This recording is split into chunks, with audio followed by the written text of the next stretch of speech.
Hello, everybody. At least I hope someone is out there. I guess I could turn this off for a second. There's Quindy. Hi. And Pendrake. All the timely people, green users, Bob and Julie, with the cool cat emoji. My cat only wishes he were that cool. Scrying Eye, hello. So I guess the message went out in a timely fashion today. So I'm going to switch over to my dual view. Maybe. There we go. I got a button thing now, but I have to try to remember how to work it. So last week I was working on doing some experiments and some painting on some of the base inserts that Reaper's going to put in their Base Boss Kickstarter, which I think Ed said was coming pretty soon on Reaper Live, but I don't know anything about that. So I started out by doing some experiments with adding some things and cutting some things. So I was cutting them with my clippers. And then I took the piece I cut off of here and stuck it on here to give this a little bit of a different dimension. So it's intended as lava. So I did paint one as lava. Pendrake didn't get a notification, was just prowling Twitch. Well, I'm glad you made it. And Quindy has a dog to balance out Bob and Julie's cat emoji. And then some I just tried to use paint to show how you can create different types of bases, even though it might not be what it says on the box. So lava is what it says on the box, and it does work very well for that. But I tried to do this one as sort of a Martian landscape. This is kind of a moon landscape. So the shadows are meant to be really harsh because the shadows on the moon are fairly harsh. This was like a swampy bog. And then these ones I didn't quite get through painting. So I may work on them some today. In between the other thing I'm going to work on. So it gives me something to do if there's paint drying. So that's nice. Maybe I should always have some bases to paint for something to do while paint dries. So I will just, I had some, there we go. I'm just going to stick them down here. This one is glued to the base because the idea is that you would fill that with resin or something. So I already glued that one in. I haven't glued anything else in. But I'll just put those off to the side for a minute. Let's see. Then the week before, I was painting dark skin. So if you're curious about that, the video is already up on YouTube. It's probably still VOD here on Twitch too.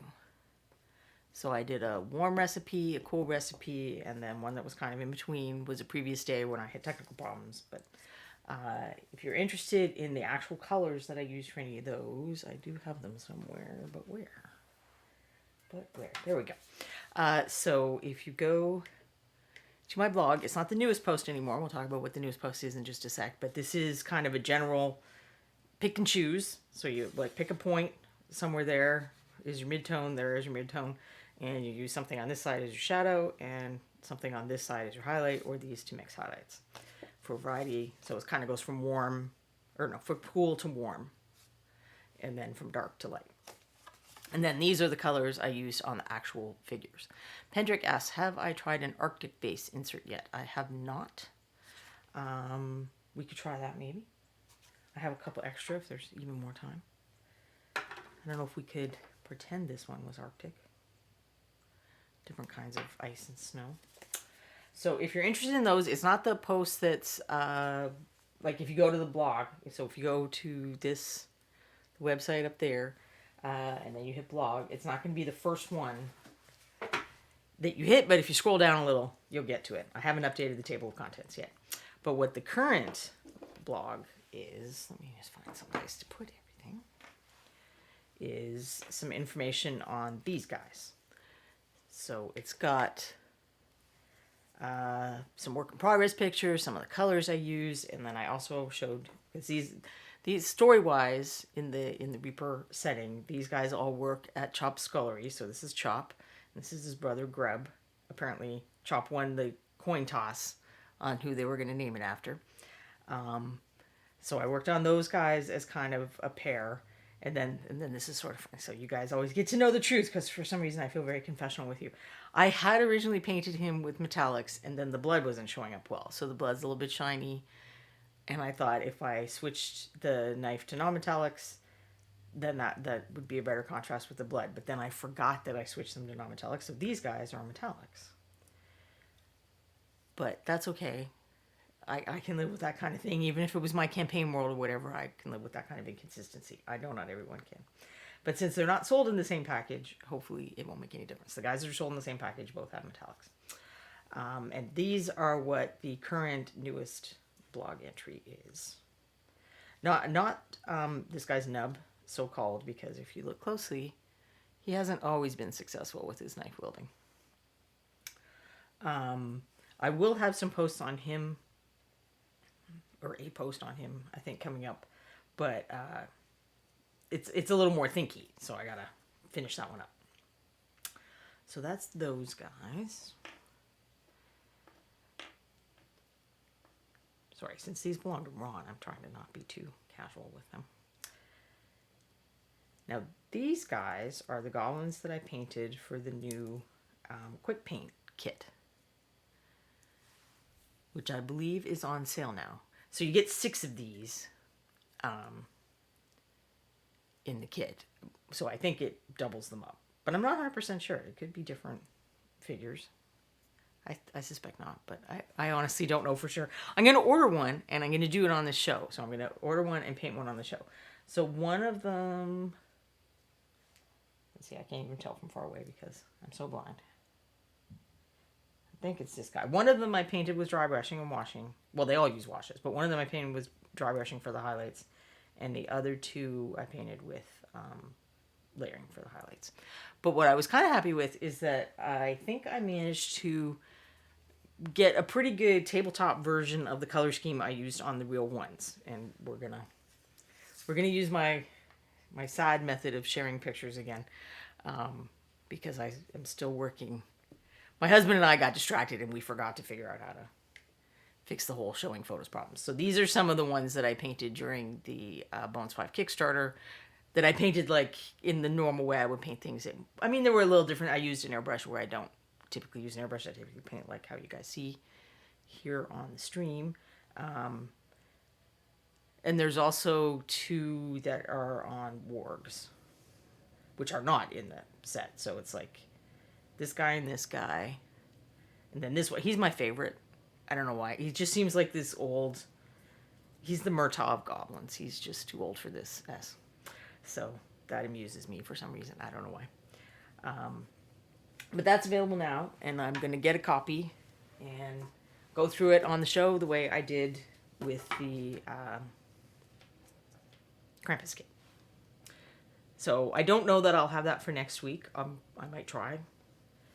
But it'll be soon after, if not. So this is the last day to get this cool Knoll Berserker guy. Ravager. I think he's called Knoll Ravager. That Julie sculpted. And then it's going to switch to... I mean, he'll still be available for individual sale. It's the last day to get him as the free gift with purchase on the Reaper website.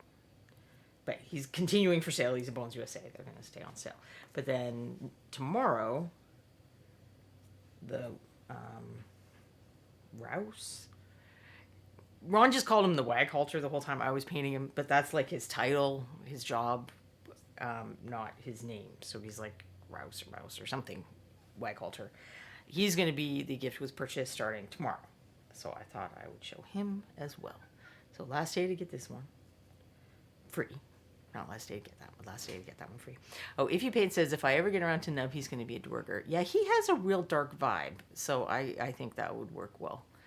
And, oh, hi, Nomadzic. So I don't know how well he shows up on screen. And honestly, it is a pretty dark miniature. It's a dark, low contrast miniature. And Ron was very emphatic that he wanted him dark. And when I reached a certain point, like even if you guys were watching, he's Nouse the Wag Halter. Thank you, Quindy. If you watched Reaper Live, not this week, but the week before, he showed a work in progress because I like almost was done by Reaper Live, but I wasn't quite done. And the hood was much lighter. And the hood and like the sleeves and the pants were the first things I painted, and I knew that. So that's one. If you haven't been here before, I'm going to tell you one of my pieces of wisdom is Your painting will improve if you get to a point where you don't think of the miniature as done as soon as you've got paint on the last little section, but you step back and you look at it and you consider whether it does what you want, if the contrast is enough, if the colors mesh, if you need to make any little tweaks. It might be something you need to clean up, stuff like that. And that stage doesn't necessarily take a huge amount of time, but especially if you paint section by section the way that both Anne and I do, you can run into problems where, the hood it was a lot. I wanted it lighter. I wanted it lighter around his face to have a focus point. But when all the color got on the figure, even though I started with an underpainting, it was lighter than I intended, and it was certainly lighter than Ron wanted it to be. He thought I was doing an Assassin's Creed thing, which I wasn't. I was just trying to have a focus point, because these are some of the hardest figures to paint to accomplish both goals. So there's like animals that are camouflaged, modern military people in camo uniforms, and characters like this, ninjas, assassins, guys who are trying to skulk in the shadows and not be seen. And so that as a character goal, they don't want to be seen. As an object that's a figure, we're trying to make something that people want to look at. So that's a real conflict between how do you portray the character accurately and still make it an object that wants to be looked at. And in this case, I did more of what Ron wanted. The character was most important to Ron, so I did what he wanted. I don't know that it passes the shelf test, as I call it, which is if you have a bunch of minis up on a shelf or a table like at ReaperCon, or thumbnail photos like on a website. Does that mini stand out and ask for your attention? I don't think it does. Even though there's some complex color stuff that's not coming through on the in the video, because I don't think the video camera is refined enough for that. But even with that, Hendrik says he's a skull, and Green User says ninja selfie. Yeah. So it's an interesting puzzle. I don't know why Ron always gives me that puzzle, but it's an interesting puzzle because I've tried a few different things on different characters now, and I don't know that I've cracked it. But I have cracked it enough to say I would not recommend this type of character as a contest entry, because you need to stand out, and they're gonna be surrounded by characters, because it's gonna get worse. So we'll do this. We can do a little mini shelfie. So there he is, and there's these guys, and you're walking down the row at ReaperCon. Who are you stopping to look at? And then you're probably not thinking, oh, look at how very in character he is.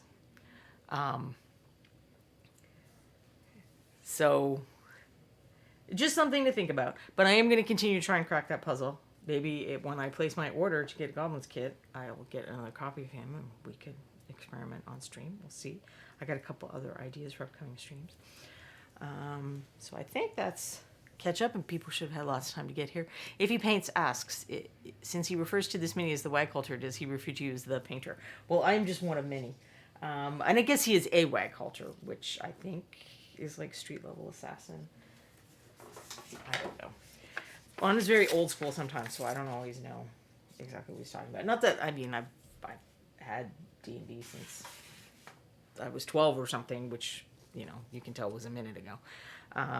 But somehow I have not absorbed all the old schoolness the way some people have.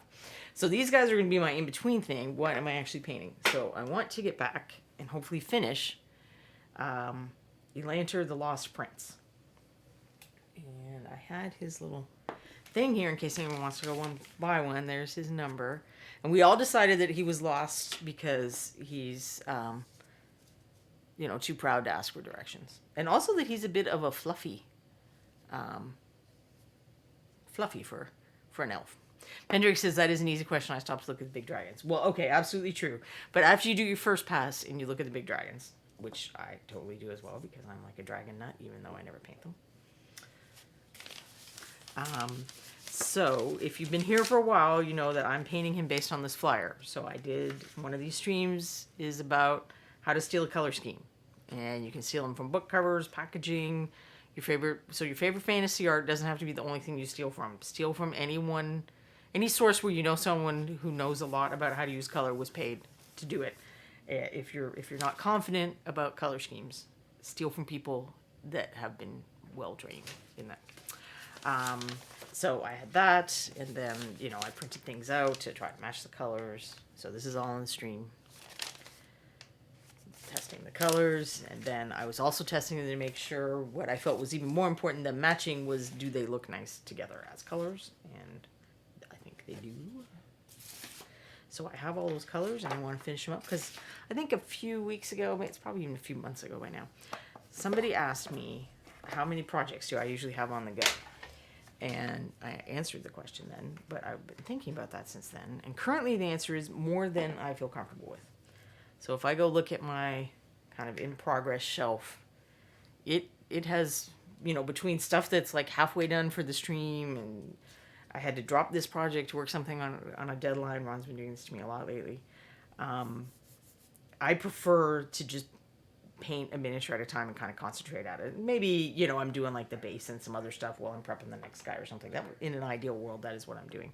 So that is really not what's happening because, well, no, I'm not very ideal. Pendrake says the name Wild Halter roughly translates to gallows bait. Ah. Well, yeah, that's not a nice guy then, is it? So let's see. I've done the skin. I've done the green, other than I think I forgot these parts right there. Maybe I should paint that so that we can get to the hair. I think I did some of the leather. Well, I did the quiver because it's hidden back there. I clearly have not done the rest of the leather. And then the hair, which I'm eager to get to because I like hair. And then we're going to do the metallics last because this thing, it's going to be real easy for me to wipe out. Oh, and I clearly have not painted the bow. So, lots to work on. Will I get done today? Who knows? I'll try to be quick. I know, I should get a square thing for the show. I just stick with the ones I find comfortable. So, I was thinking it'd be kind of fun to do something like, you know, finish up February, where I kind of work on some of my projects that I haven't finished, but Ron's there with the deadline things again, so I don't think that's going to happen.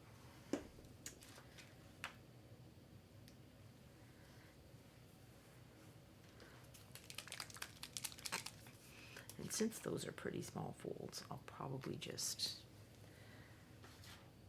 I think I'm missing something, which is probably, I'm missing that green. See, it's been so long, I don't even really remember what I was doing. I had a little paper where I wrote down some of the colors. Let me just, for a sec. Yeah, I did not write down that. Because I went darker than this green, and I feel like it was another green, but if I have to do it, we're just going to do blue on it. But I think he just needs the highlights.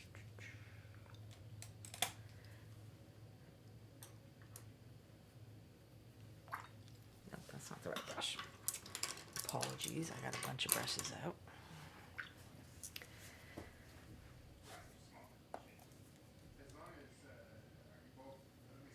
So I would kind of like to clean up my act, as it were, and work through some of these extra projects. But we'll see. I may be able to do some stream ones. There's something from like a while ago. Because even though my Shelf of Shame now is only, you know, it got reset because we did some renovations, and I still haven't unpacked all of the original Shelf of Shame. But it's like nothing in my in progress area is older than, you know, 2 or 3 years. So the fact that it's already reached the point where I'm uncomfortable with it doesn't seem like a great sign. I'm just going to add a little lining and darkness around where the hair meets it.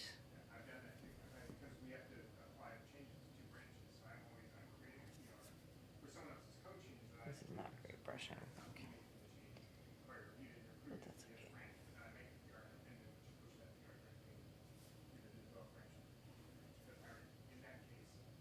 So I don't know how you guys, I know that like Michael Proctor likes to have a bunch of things on the go. He likes to have an option for if he's not, you know, if he gets bored with a project or he's just not feeling it that day, he has something else to work on. So everybody has a different approach to whether they like having just one thing at a time or multiple things.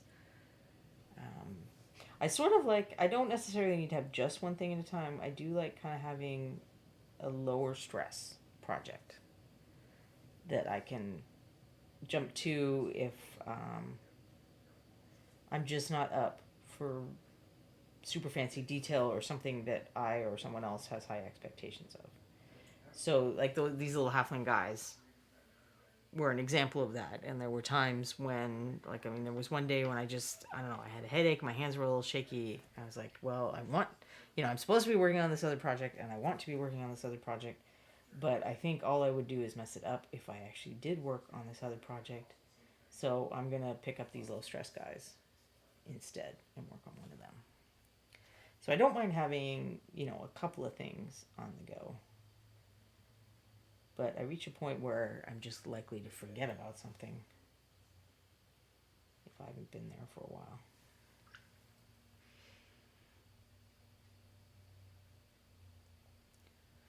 Or I just don't, I don't know, I don't feel comfortable. Like, it's like I don't even remember exactly what colors I used on this guy. Because I've become less great at writing it down. And I did try to go back and look at the streams once to see, and I had been terrible about showing you guys. And in fact, I realized I just did that again. So, the main green is Ancient Oak, but I think it's mixed with something a little darker for like the base coat or the shadows. Then blue liner for the deeper shadows, and then Medusa Green is the highlight color. This is a Pathfinder color. This is, well, we don't distinguish in the regular paints anymore, I guess. Daka Flock of Flame says, it doesn't bother me to have lots of unpainted minis, but for some reason it bothers me to have half-painted minis. Yes, that's where I am. It's like I have boxes and boxes of unpainted miniatures, and those are just a thing I collect now. That I'm okay with that. But having projects that are like started and not finished is distressing me. And Pendrake says, I find that having paint test dummies around is helpful. They're like crash test dummies, but there's paint involved. Yes, I definitely have some, and I've accepted that those miniatures aren't ones that get done. They're just a big pile of ugly, and their point of existence is to stop me from putting ugly on more important projects. So there are some things that I'm like, okay, your point in life is not to be done. Your point in life is to help me experiment or do some other thing, and I'm okay with that. But then I have something like I painted some snake people. I forget what they're officially called. I don't think they're called Naga. Or, in the web store. But I painted a snake guy for, I do not remember now if it was Virtual ReaperCon or Reaper RVE. I think it was RVE. Because I was doing like scales and stuff. And they're done enough that I feel like I should finish them and do something with them. Because I had like the test one and then the one I actually did on the day of the class. So they've got all the scales done and stuff, and there's something I do want to test with them, but I would have to get a lot more paint on them. So I might spring those on you guys one day and work on various things, and then in the end we'll be able to use them for kind of like when I did the test with the dry brushing and washing. So, but instead of a technique, we're going to test color combinations. And because after I finished the class, somebody on the Discord asked, well, what color would you paint the metal? Like, he has a sword and a shield, I think. And I had an answer based on the color scheme. It's got a lot. It's actually got some of this Numeria rust in it. So it's got a lot of orange and some dark red in the shadows. So I said it would probably look good with like a blue steel type of metal. And I think that's true, but I thought it would be interesting if we took that same overall color scheme and tried different colors of metallics on it. Now, granted, some of the color might come from, you know, the washes or shading or whatever, but with that basic idea.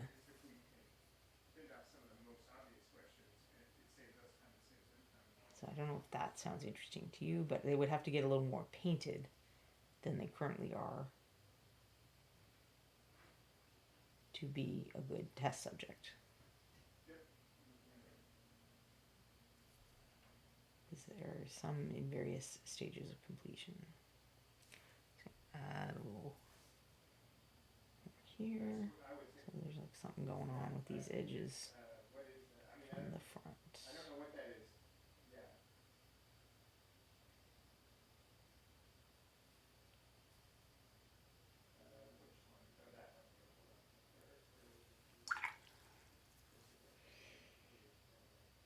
But yes, I'm trying to figure out what to do with all these things that are just sort of hanging around, half finished. Like, I think I need to be okay just saying some of them have performed their function in life, and all right, this brush is too terrible. Hold on a sec, I gotta look. I got a whole brush hierarchy. I keep meaning to take the time to put paint on them in some way, you know, so I know which one is the primary. Casmania 7 asks, may I ask which size and brand brush you're using? This is Winsor Newton Series 7. I use both the regular and the miniature. Let me find the good one, and we'll look at what they look like. Oh, I think I had the good one over here. I just grabbed the wrong one. So most often I use the one. This is probably the older one, but it'll still show it. So there's a little bit, it kind of goes out. They call it the belly of the brush. So it gets a little bit fatter in the middle. And it does a little less on the 0 than the 1. I think the Reaper brushes do the same thing. So I find I like that for layering and blending and stuff, but then if I want to be precise, the miniature, so it's still the Series 7, and this one clearly isn't a 1 because none of the markings are left. That is one of the downsides of Winsor Newton brushes, is that you rub off important parts. And I have a newer version of this brush too. But you can see it's more like a triangle or a cone. It's shorter, and it's goes, you know, there's not that belly. So this is nice for doing like freehand or little tiny parts or things like that. So I do think that any of the quality stable brands, I don't have a problem with. So some Da Vinci people like a longer and a more tapering brush. They don't like the belly, as fat of a belly. Da Vinci's a quality brush. I just got used to a certain, I don't know, radius to length ratio. I have some of the WAMP, or I don't know if they call it WAMP or WAMP, did a Kickstarter several years ago, and I have several of their brushes, and I like those too. But I'm just so used to the Winsor Newton, and my local art store they don't get the miniatures, and not even all the online art stores get the miniatures, but they get the regular in, so I can actually look at them. They haven't gotten them as much. I did recently place an order to Dick Blick because some of my miniature ones were looking a little, well, actually it was that 0.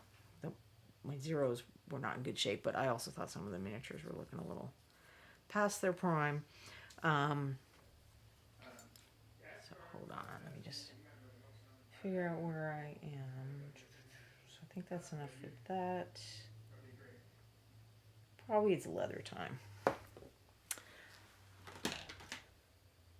So I placed an order instead of waiting for the next time my local brush people have a sale. They have definitely gone up in price, even on sale.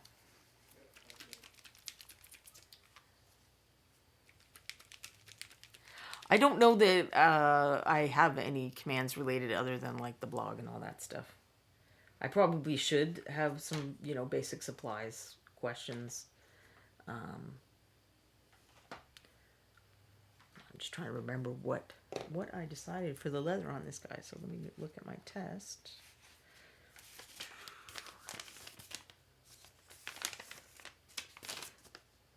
Actually, I think the leather I was just going to kind of fill in. So we will just make that up.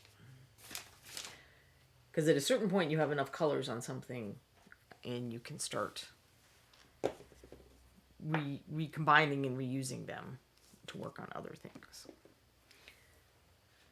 I'm also afraid that I probably forgot to. So that's the other problem with having a bunch of projects going at the same time is I've been doing these little, I've been doing this kind of like work kits for stuff I'm working on where I have all the paints pulled out so I can put it aside to get ready for the stream or to do whatever last minute thing Ron wants me to do today. And it's great other than if I end up needing the same paint for two projects, which is not remotely unusual, then I run into problems because I'll forget that I'm using, X paint with Y project. And then I won't know what I'm doing, which is kind of what's happening now, I think. But we're just going to make stuff up if necessary. So I believe the foundation of this leather is this black and brown, which color I've always liked, actually. And I hadn't fallen out of the habit of using it, so I've been reminded by this project how much I liked it. I like it for a foundation for brunette hair.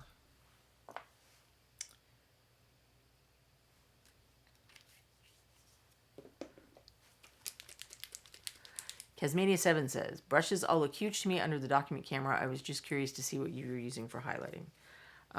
So I don't know. Do you have any of the Reaper red handle brushes? Because then we could do, a basis of comparison. So this is a red handle 0.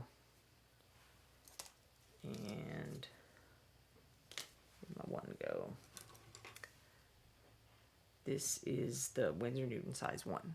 So it is bigger. But then the Reaper, the synthetic one is going to be bigger as well. And I should have one of those, but I don't know if I do. Which is weird, because I know that I have those. But anyway. And then this is the 0. No, that's the miniature. This is the 0 Winsor Newton regular. And this is so these miniatures are weird because they'll name them. I mean, they use the same numbering system, but it's like this. That first one I was showing you is probably like a 2 or a 3. Like the numbers are just wildly not matching for between the miniature line and the other line.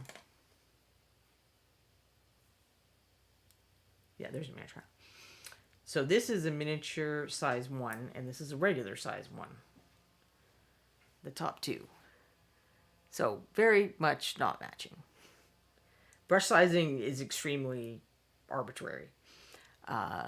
So don't know if that helps. And I, every now and then I will use like a very small brush, like for eyes and fiddly lining and stuff. I will use a smaller brush. The point is the important thing. So if I can, it's nice to work with just the 0 or the 1, depending on the fiddliness level of the miniature, and get a lot done with that, as long as the point stays nice. And that's why I've had to buy a new brush, because the point didn't stay nice. So hopefully that helps. Casmania says, I love my Rosemary & Company, but it's very familiar and used all the top brands. So yeah, I don't think if you're familiar with the Rosemary & Company, the sizing of the Winsor Newton isn't wildly different. I think it's mostly the handles that are different on the Winsor Newton, not the bristles. And I don't know, I tried a few Rosemary. Somebody gave them to me, so I didn't buy them. And I liked it, but I didn't love it. And that lot was the handle, actually. It wasn't just the brush. But I think they're a good quality brush, and I plan to order some of them, like for oil brushes and stuff like that. So I have no problem with Rosemary & Company. I do want to get some of the Russian ones, just to see, since they're so cheap. It seems like it would be nice for people. If I try it and it seems like a decent option, it'd be nice to be able to recommend that to people. If you don't, if you want to pay less but you don't mind waiting for some shipping, that could be an option.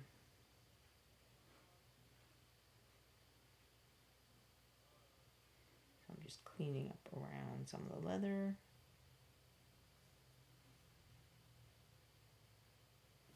Let's see if I think it needs some shading. So I'm just going to thin down my blue liner.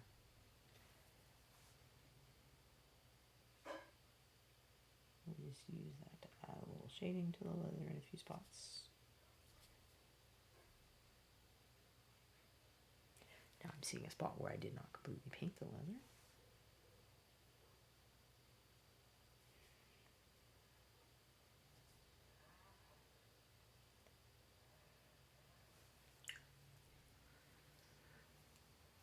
Quindy says, last I checked, Rosemary and Company were no longer shipping Klinsky brushes to the U.S. Like recently? Because I remember a few years ago there was this whole thing with the wildlife or whatever agency changed the form that... Actually, well, okay, now that I'm doing it, I think the base of this might actually be walnut or brown liner. So this black and brown is slightly lighter in color, so I'm going to start with that. So what's the... There's still an embargo. Because I know like 4 or 5 years ago there was this big issue with brushes for a while, and the companies just had to update the information that they put on the forums. Well, I'm hoping that's not a problem for my order, because when I placed my brush order, they had the regulars, they had the 0 and the size 1 in stock, but they didn't have the miniatures. So they just said they'd ship it when they got it. But now I'm a bit worried about that. So I'm going to mix highlights with faded khaki. I was going to use some chestnut brown, but I don't want it too orange. I don't want it to compete with his robe, surcoat, whatever that thing is.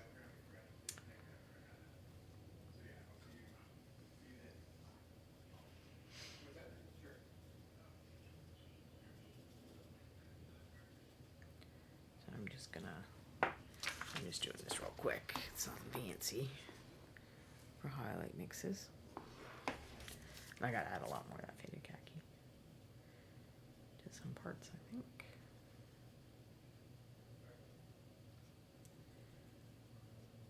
And I will be going for kind of a rough look. Not like super rough. He's clearly a little bit of a fashionable. Quindy says, we can no longer ship Series 33 Klinsky sable pointed rounds to the US. The USA is the only country in the world who has a ban on importing this hair, and until the next worldwide meeting in Geneva, the ban remains in situ. We have alternatives for you. Check out Red Sable, the Red Dot Collection, or contact us. Huh. I will have to go see if the Winsor Newton site says anything about it, because then I begin to suspect that my brushes will not be arriving February, whatever they said. After all.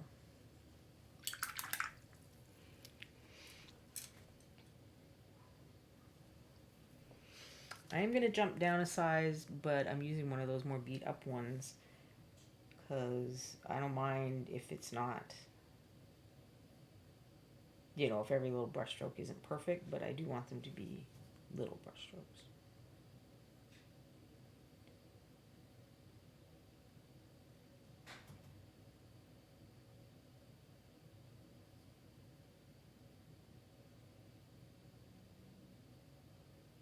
Because this guy needs some texture. I didn't put much texture anywhere else, and it's not a highly textured sculpt.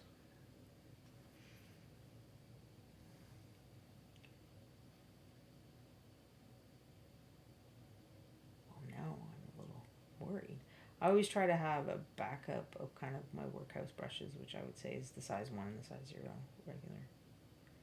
I don't really burn through the miniatures because I use them for more specific projects, and so I'm able to treat them a little kinder.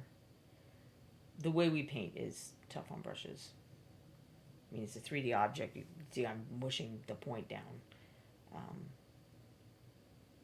We paint textured surfaces. It's not reasonable to expect these brushes to survive, even if you're really good about, not getting paint in the ferrule and cleaning them and stuff. They'll last. And like I'm using these older ones, I use them for metallics now and some other stuff like that. No, I don't think metallics are going to automatically destroy a brush, but I just figure since I have the older brushes, I might as well do that. I forgot that hilt.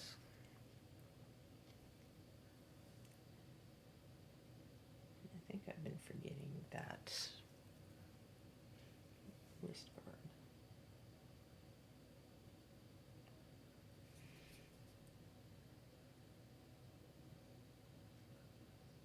I'd already done the quiver, and I'd already done that since they were more interior, and I was worried about being able to reach in there.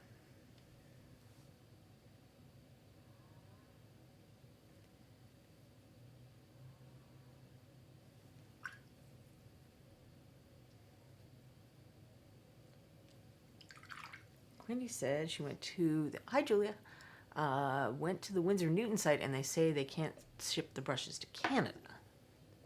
Huh.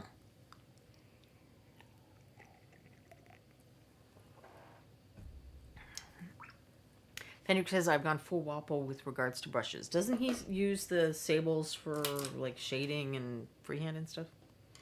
I know he uses great big craft brushes for a bunch of things, but I thought he still used sables for some tasks.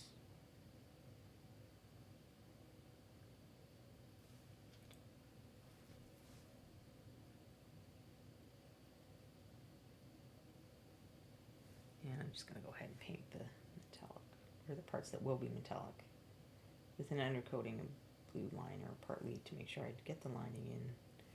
But also most metallics will look nice on a nicer, on a darker base.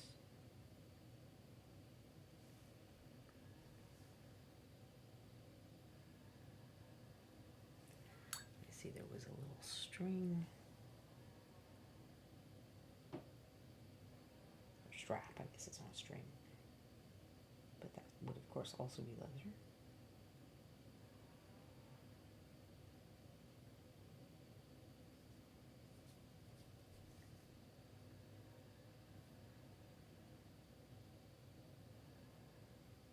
Put a little more on this edge, I think, since that would both be catching the light and be more likely to get damaged. Sorry, I think I start mumbling when I'm concentrating. I know I was watching one of the videos the other day to kind of try to look something up, and I noticed that I do this crazy mumbling thing. So I'm going to try to be better about that.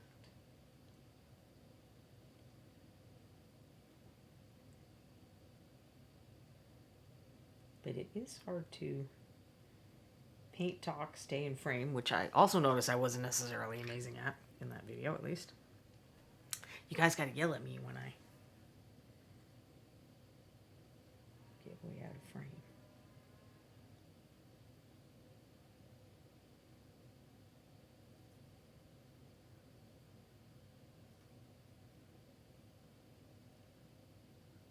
So I want the leather to be kind of dark. I think I need to come back in with some of the darker color on this.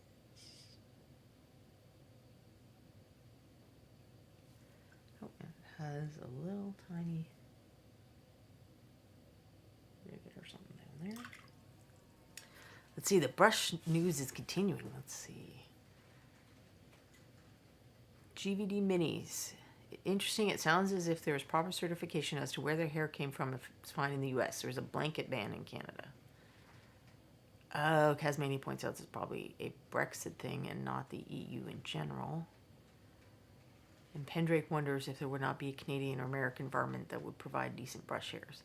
I would suspect it'd be more likely to be Canadian varmint if there were, because part of the very best brushes or very best fur comes from years when it's had a cold winter.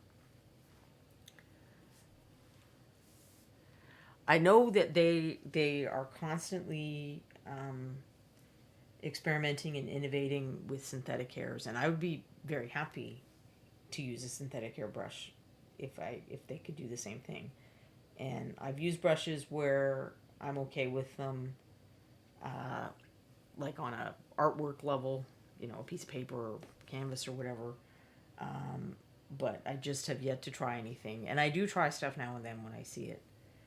When you get down to you really only have like 12 hairs in there or whatever our tiny brushes are, it seems to take some of the magic out of whatever they've been able to figure out with these synthetics. But yeah, even when I was a vegetarian, I still use these brushes. That's one thing I like about the Dickblick site is they tell you the length and the diameter of a brush, although granted in some brands you're seeing that in millimeters, in some brands you're seeing that in imperial. So you might have to get a ruler and figure it out. So I goofed a little right there, but we're just going to turn the goof into a scratch. So there's the white part of a scratch.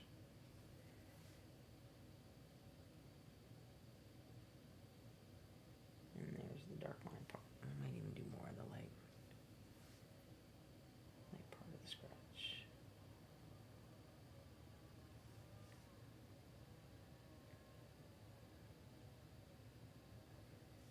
I certainly did some of that on Rouse the Wag Halter. I did some additional scratches to him.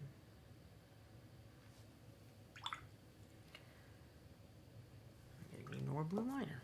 You always need more blue liner, is my experience in life. And then you have to remember what you did with your blue liner. Queenie Lou said we were supposed to be having flying cars by now and we can't even get the brushes we want. Yes, this is true. The future has not turned out anything like as promised.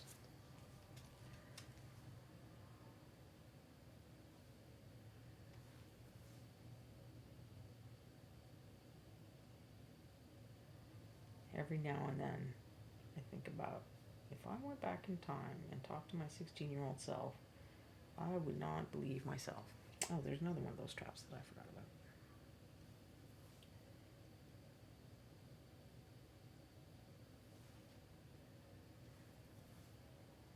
Bobby Jackson keeping us busy on this one. All right. He's got some cool fancy applique on his bracers. You know, you gotta do the fashion as an elf. You can't just show up with plain stuff. While I have the browns out,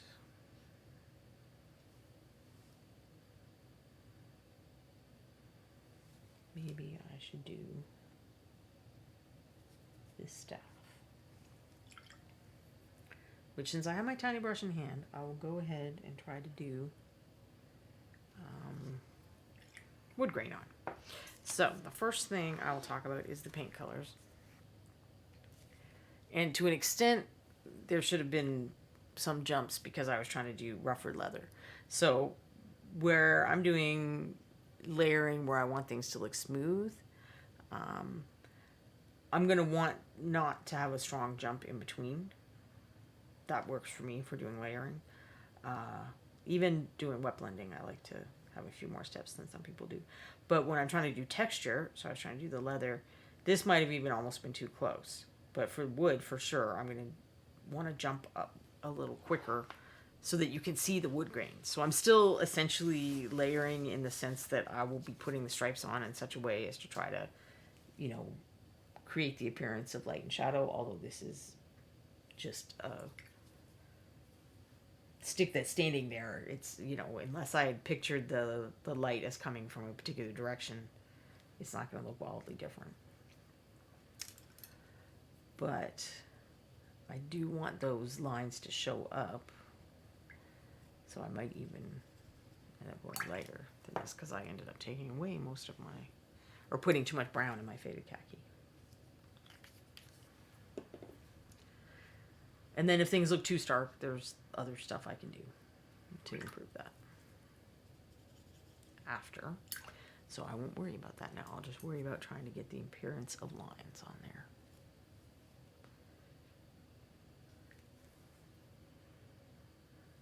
And am I in frame? And this is where the tiny tip does stuff that I cannot do with, well, okay, I don't know if I could do anything with James Wapple's giant craft brushes.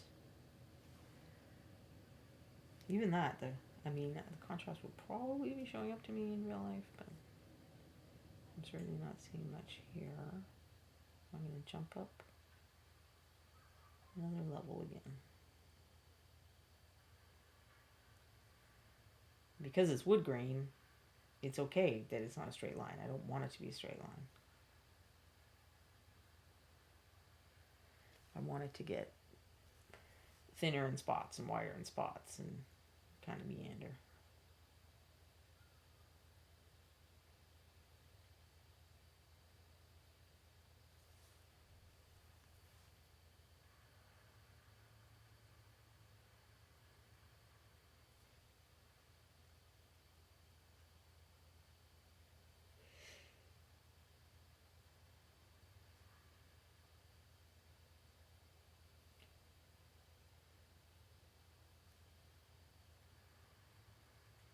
Actually, I realized that I do have a finished example of this idea handy, because I did this for Grubb's wooden spoon. So that's the idea that I'm going for. Pendrake says, the Brits were messing about with jet suits for the Royal Marines. The application was for boarding, retaking ships while underway. Short flight time, large vertical obstacle, speed essential. That doesn't sound like anyone died in those experiments at all.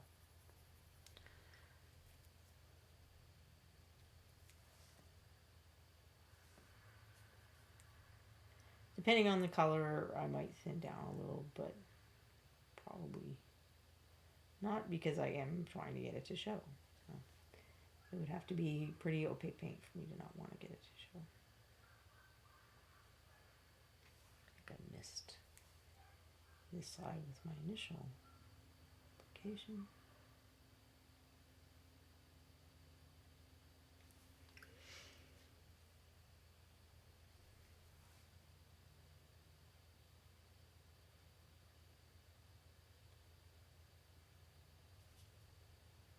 This is one of those things that I don't know if we're really... I mean, obviously at scale you would not see this unless this was one incredibly gnarled piece of wood. But it's one of those things that I think we'll accept the idea of, just like chainmail.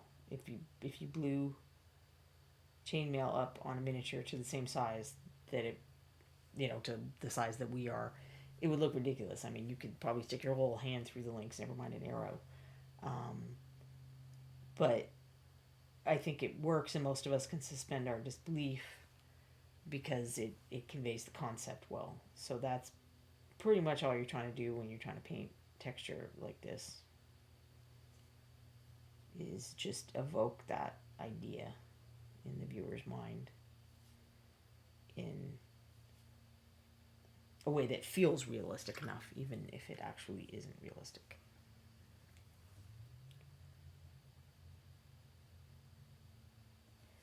Sometimes I add some dark lines too, but I kind of feel like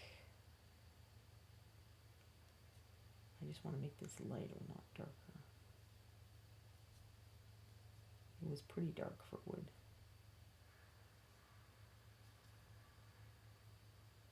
I'm going to set it apart from the leather a little more, so I'm going to go lighter again and use amber gold. which is the color on his bow, I believe. I'm forgetting what color his hair is. I'll look that up, maybe. But we'll figure it out.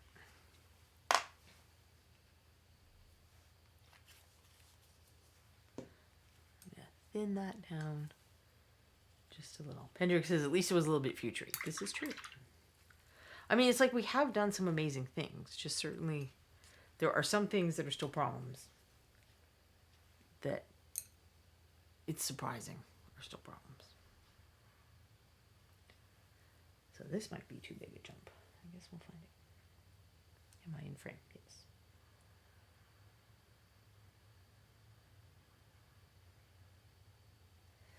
So one of the things, even once you get, you know, a nice brush, or any brush really,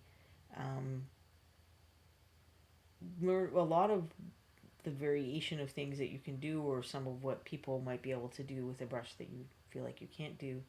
It's about the pressure and how you use the brush as much as the brush itself. I mean, the brush itself is pretty critical. I am a prima donna who needs my nice brushes, or I'm not going to be able to do anything. But it's worth trying to practice doing things very delicately, and then other things. Thank you, the Ball Jam, for your subscription. Oh, it looks like Michael Mortar had a raid, and with the party of 20. Hello, Michael Mortar and raiders. I'm working on Elanter, the Lost Prince today.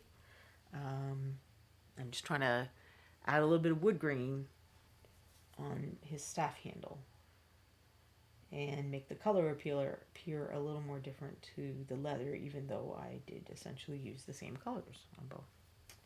But I'm going a little bit lighter on the wood grain.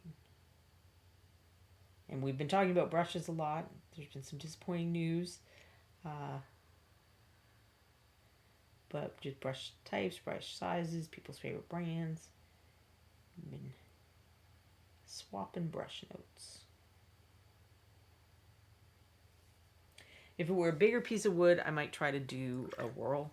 I think those look cool, where you have like the little, you know, there's a center dot, and then the lines have to go around it where a branch was. But for a staff-like object, I don't think that would really make a lot of sense. So I'm not going to do it on that. Just double check. And I'm happy with the leather, because this color is drying fast since it's winter, and I don't put as much water in my wet palette when I'm streaming, because I will move my palette around and cause a disaster. But I did decide to come back just a little more on those edges with the leather. Put a little lighter color.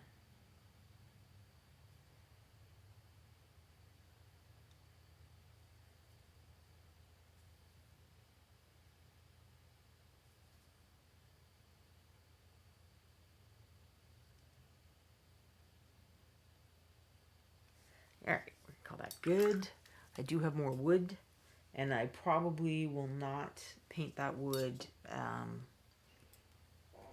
with the texture in the same way his bow.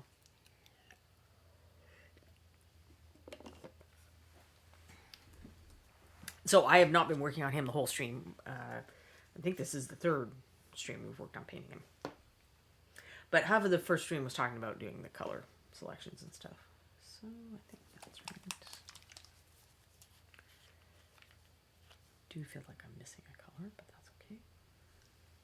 I'll figure it out when we get to his hair.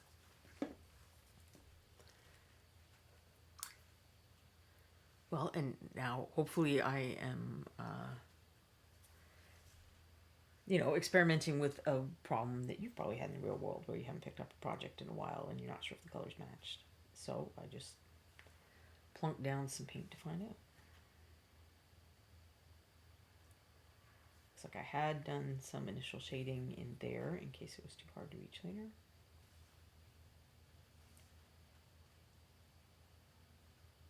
Make this a much lighter wood. Since there's So on the front, the focal point of a mini generally needs to be here, unless there's some reason it wouldn't be, like a particular diorama or something that you're doing. But especially if it has a face showing, this needs to be the focal point of the miniature. Now, I haven't gotten to the hair, and there's a gem here, so that's going to help a lot. Hopefully draw the eye up there. But I don't mind that this lighter object, the bow, is up here, because that's kind of adjacent to his face. It's in the area. Will hopefully draw a little attention there. But that I wouldn't have wanted to make. I didn't want to make the staff that color in case it drew too much focus away. It may or may not. I don't know. The staff is kind of weird looking right now, but I'll probably glaze it with something later. So, but from the back, there is an invisible face, so I don't mind if the bow ends up being the focal point of this. So I goofed a little, which gives me an opportunity. I often just use a regular brush, but this is probably one of the first brushes I ever bought, and after it wore out, I cut it down, and it's now my eraser brush. So you just get it damp, wipe it on. You can usually get the paint off. I have surprisingly actually done that even with paint that's been there for like 5 minutes. I didn't notice it right away. I have occasionally been able to make that work. It will depend a bit on the paint color, but it can be done.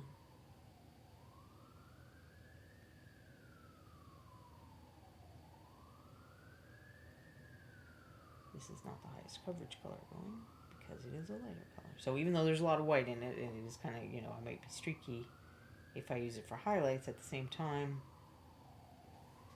It's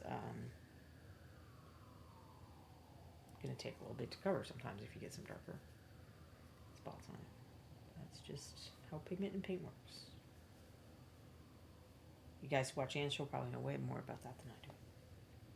I mean, I try to watch Anne's shows sometimes, but Anne streams a lot. It's a lot to keep up with. I'm always so behind in what I'm doing. And I'm not always the most morningest person.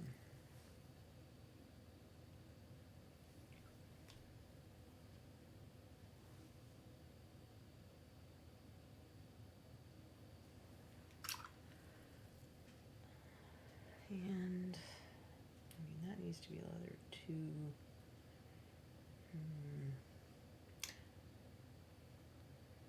I don't know. Paint it like super dark leather maybe.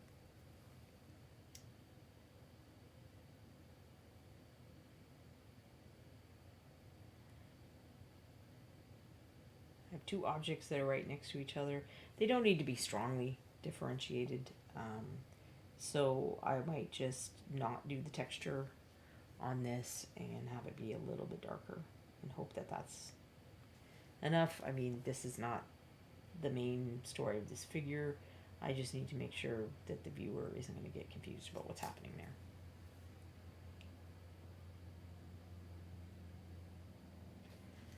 And speaking of brush control, and that's, we were talking about using different pressure can be very helpful to accomplishing different things. That's why I keep flipping the miniature around, is I've practiced doing my brush strokes in this orientation, and it's good to do that. You build up muscle memory like an athlete. So flip the miniature, don't move your hand. So rather than trying to contort your hand around, it's better to flip the miniature. And then depending on, whether you're left-handed or right-handed, which parts are going to be easier for you to reach. Like, it's always easier for me to paint clean where something's above or to the left than if it's on the right side. So if I flip the miniature when I'm trying to work on the other side, that makes it easier to paint clean. Paint cleanly.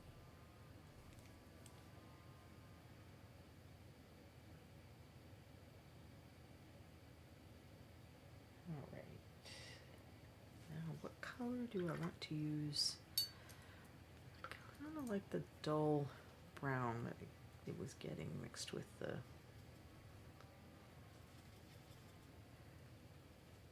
burnt black and brown.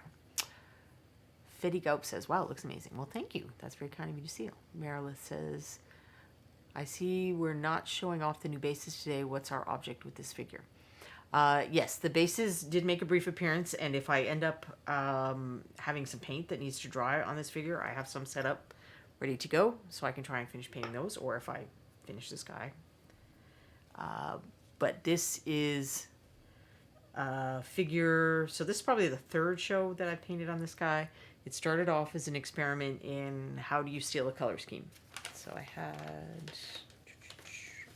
this ad, because I know we all think about stealing from our favorite fantasy art or, you know, movie posters or stuff like that. But you can steal from any competent, well-paid graphic artist. So I like the colors in the pillow.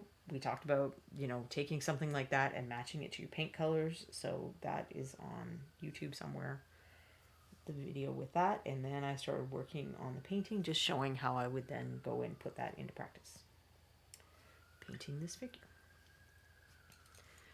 But I was also talking earlier in the stream about how I don't love that I have so many projects on the go. I don't personally feel comfortable with it. So between the stream and stuff I'm trying to work on, and then stuff that Ron asked me to, you know, emergency work on, I end up having some things that have kind of been dropped or forgotten, or I just haven't managed to get to. And this is one project that, you know, I like how he looks so far. I would like to get him finished up. And I'd like you guys to have the opportunity to see him finished up, and then he becomes fodder for another type of show that I like to do, which is where we take a figure and talk about how would you improve it. So I did a couple of those before ReaperCon last year, because that's the sort of thing you would do if you're trying to enter contests and you're trying to get better. That's one of the things you would do. Or the other way to look at it is if you come to something like ReaperCon and you get feedback from the judges, or, you know, feedback you get from people online when you post your figures, whatever way you get feedback, what does it look like if you actually put that into play? Because sometimes, you know, I usually do not like to change a miniature after I've entered it in a contest. It's sort of I don't know, souvenir almost. I don't know. It marks a point in time. I mean, I have done it, but I often don't like to, and I think other people don't like to. If you have something that you're pretty happy with, even if it didn't win a gold medal or whatever, you might not be thrilled about the idea of, okay, well, now go put a bunch of changes on it, and you might not like how the changes come out, and then you feel like you've ruined your nice figure. So I get why people wouldn't necessarily want to put feedback from judges into play. I 100% get that. So if I have these figures where I'm willing to do that, it gives you an example of comparing apples to apples, because often we'll show you a figure and it'll be like, okay, well, they did it right here, and here in this other figure, it's not as great here. And that's sometimes a little apples to oranges for people to be able to make a good comparison. Like, we don't all visualize that way. I'm not a very visual person myself, so I have a similar problem. But if I finish figures on here, they then become material that we can do that with, so that you do get more opportunities to compare what messing with stuff looks like.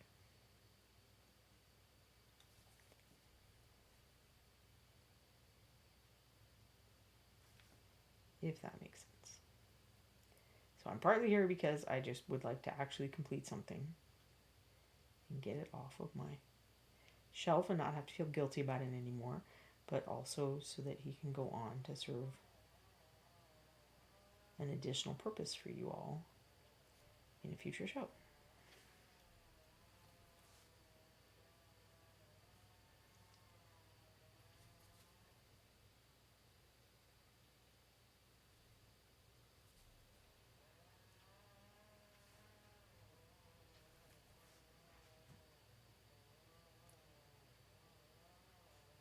And since I just painted another wood object with all the green and stuff, I thought I would show how I would paint a smoother wood.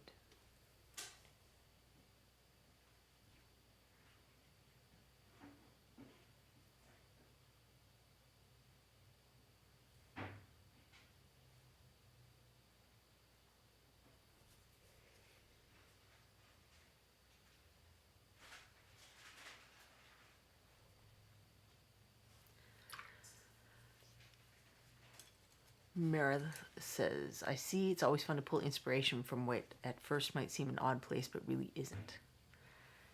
I agree.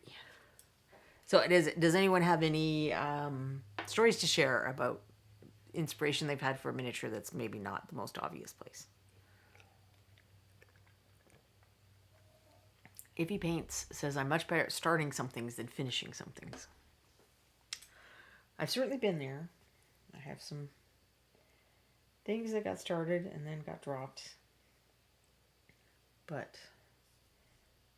I guess miniature painting is an area in life where I try to be a little different than I am in the rest of life. So I'm feeling less comfortable with it here for whatever reason. Okay, that is wood. All right. Then I'll paint it more wood instead of the leather. But that's true. I do have to paint this leather grip just a little. But I want to differentiate it from the leather on the quiver. So I'm not going to go nuts with the highlight level. We'll say, you know, it's been worn fairly smooth by his hands. Even though there's some question in chat about this guy not really being much of an adventurer. Books for inspiration. Do you mean the words in books or the pictures on books? Because the pictures on books are essentially fantasy art that I think would typically be a source of inspiration. I didn't put her on the table today, but I think she was on the table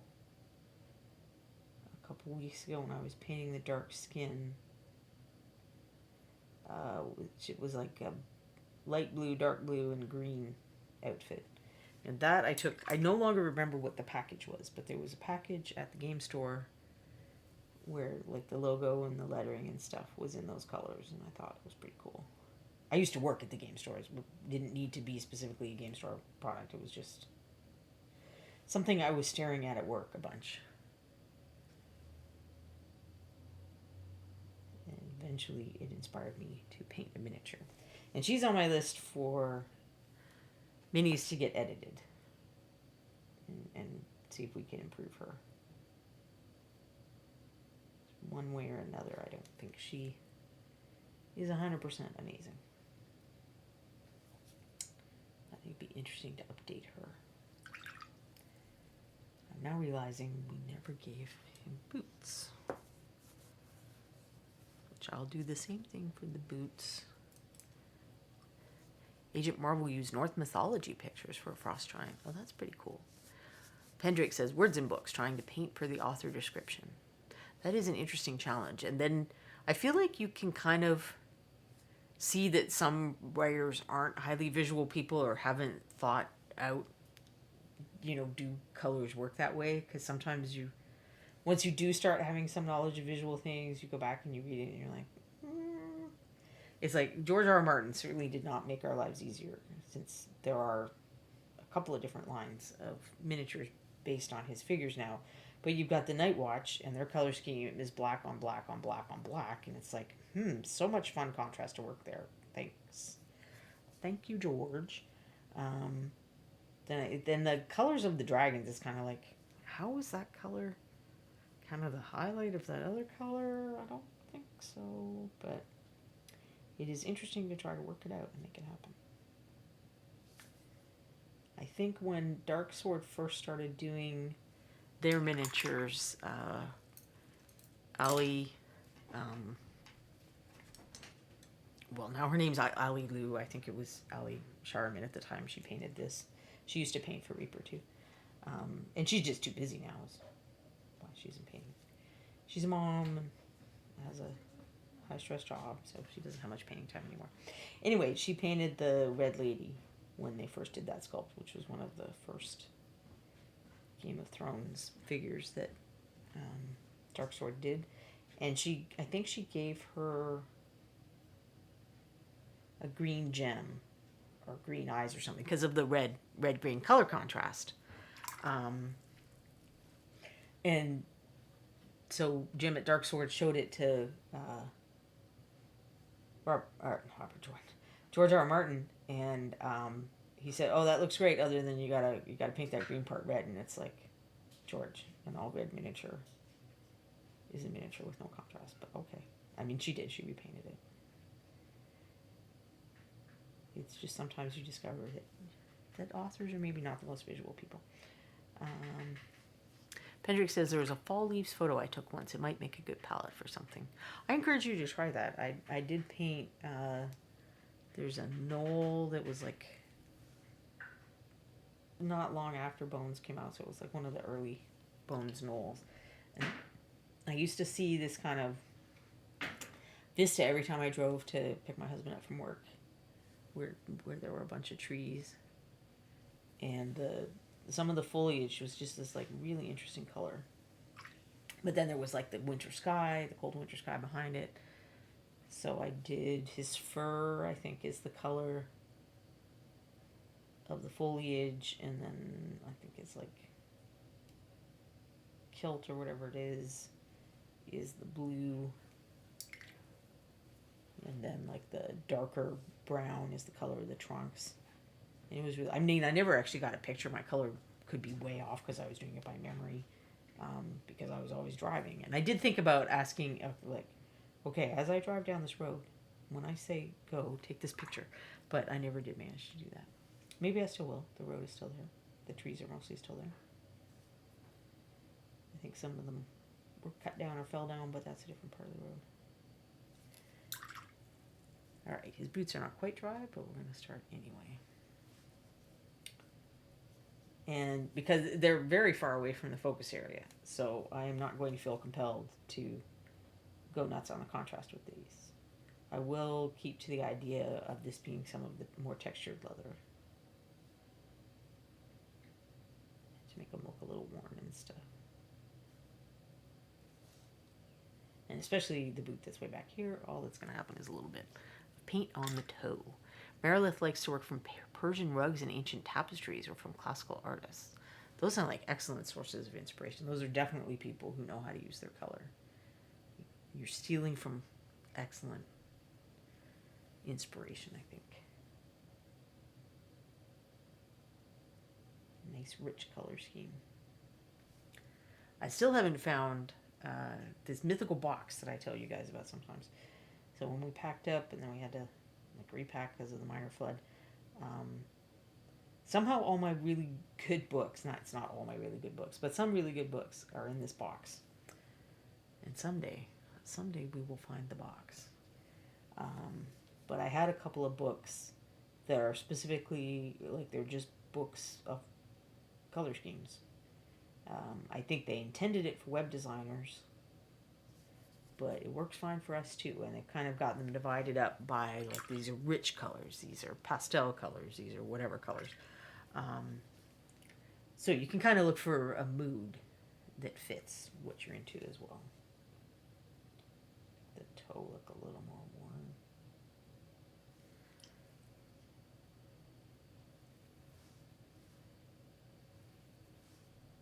And they're fairly compact books, so they would not take up a lot of space in your life. But someday I will find this box and then be able to show you guys the books, because I think if you're someone who gets paralyzed thinking about color schemes, hey Trash, they are an excellent source. Did I finish this bow? I don't know that I did. I don't think I put enough highlights on. So I will go to I had some of the fall faded khaki. put some more amber gold, and then if I have to, I'll grab the Assyrian Sand, I think is the lightest color that I've been using, which is another one from the Pathfinder line. I often like for highlights a lighter color that's got a little bit of yellow in. So this yellow mold is another one that I often use. This seemed like it fit the kind of slightly less saturated fall color scheme of this elf guy. So I didn't use this yellow mold.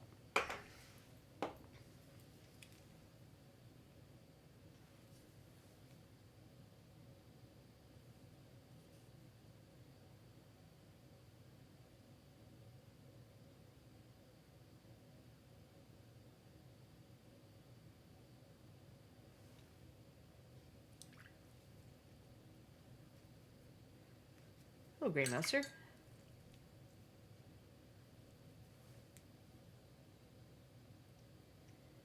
So how are you all doing? Is anyone stuck in the snow places? Places that really got hammered? It's been kind of a snowy year.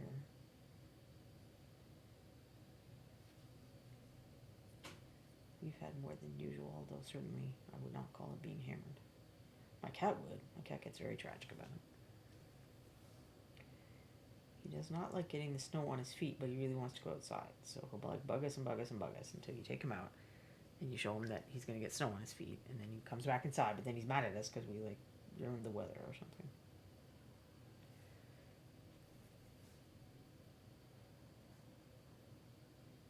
So always a relief to us when the snow melts. Although it is funny to try to make him go out in the snow. He's very indignant.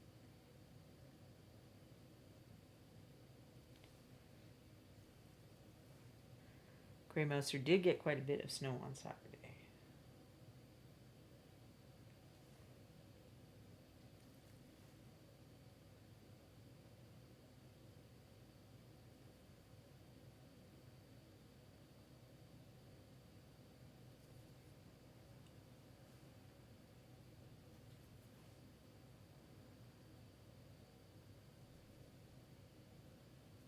I don't want to fuss with this too much. It is just a bow. You people don't have all day watching me paint a bow.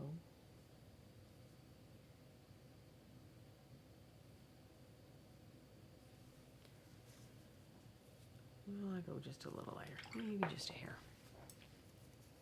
Cat needs boots or snowshoes. If we could convince Cat that having things on his feet were okay, that would be a great plan. But like most cats, he's extremely offended by the mere concept of putting things on his feet.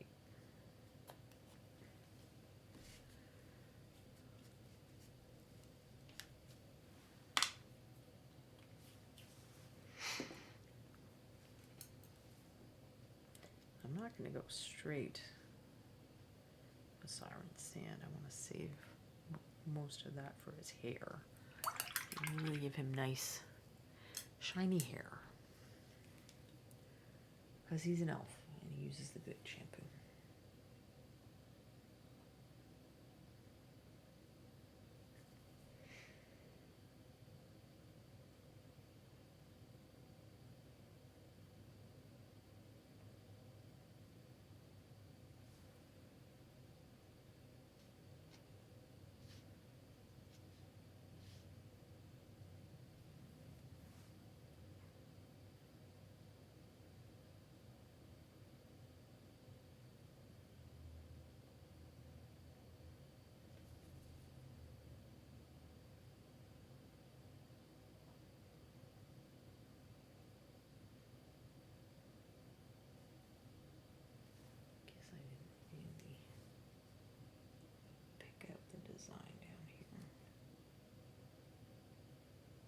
I think I'm just going to be okay with that. You don't always have to go nuts on every little piece of detail. Sometimes it can be distracting. Although again, if you're trying to make contest entries and stuff, that's a different thing. When I come back to this and I say, if you were going to put this in MSP Open, what would you do differently? Perhaps picking up that detail is something that I would do differently. But for now, I'm going to content with this. Right, so what's left? I think we might be at the hair. And then the metallics. Well, and the base, which is kind of boring, but, well, not always actually. I had to work to improve my base painting. Excuse me. Getting a little bit of drippy nose. Not from being sick or whatever, just I have all the allergies.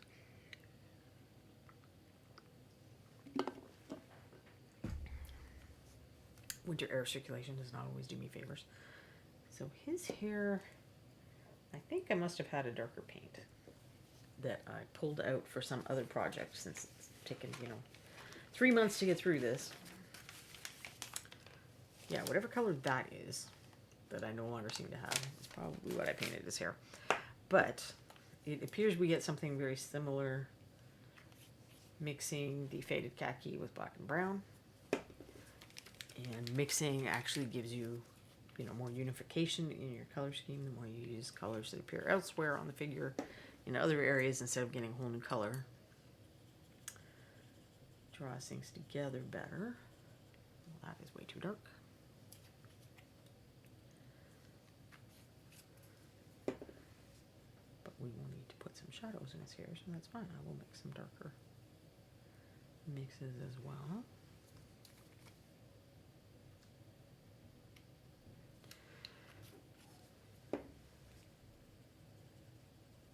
Now, I have a video on the Reaper YouTube channel, so I don't think this ever was on Twitch. This was YouTube only. This is from the very early days of Reaper Toolbox.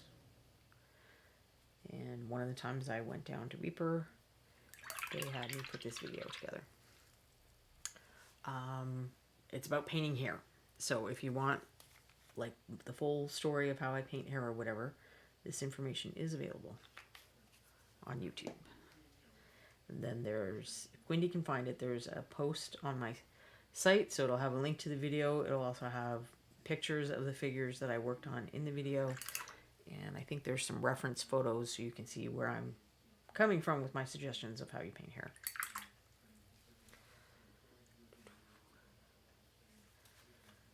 So I'm probably not going to narrate everything I'm doing today because there is a video with way more detail than I can provide here.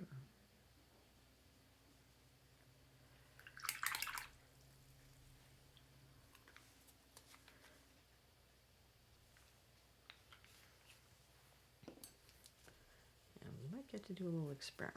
So I do not think that this color is exactly the same, but what I'm hoping is that the value is pretty similar.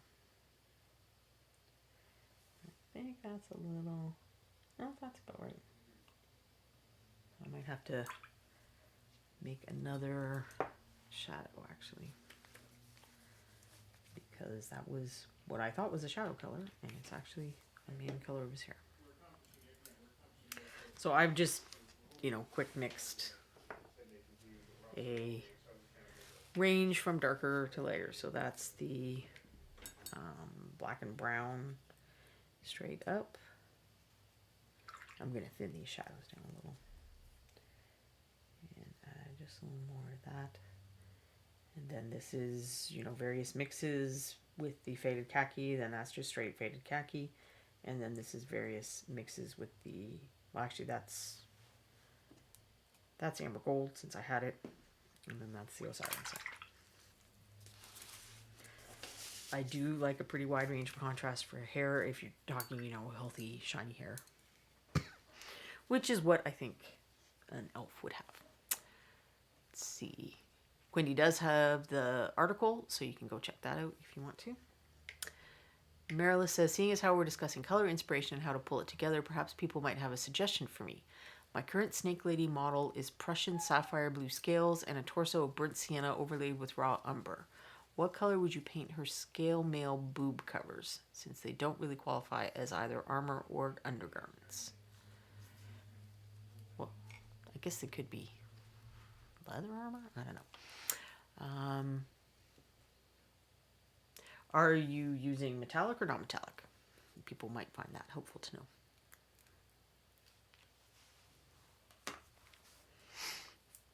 when they come up with answers or suggestions, I should say.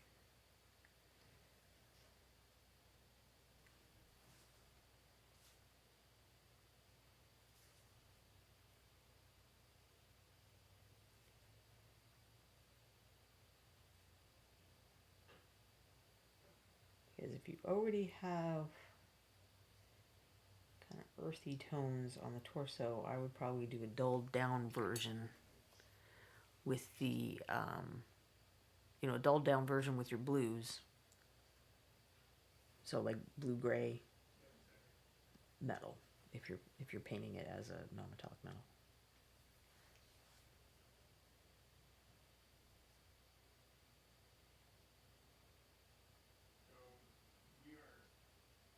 So it'll kind of tie into the scales then, but also appear as a separate thing.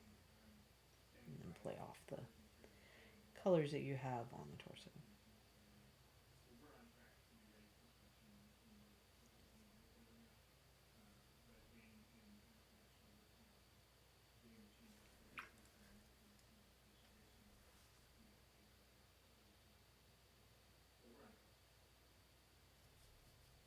Hair is a really great thing to practice the layering technique on, in my opinion, because it's textured. It's going to be a little more forgiving if you aren't getting, butter smooth ones.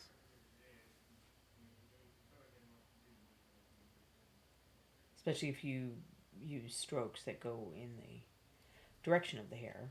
Like here, if I use strokes like this, I'm contributing to the appearance of strand texture instead of doing bad blends.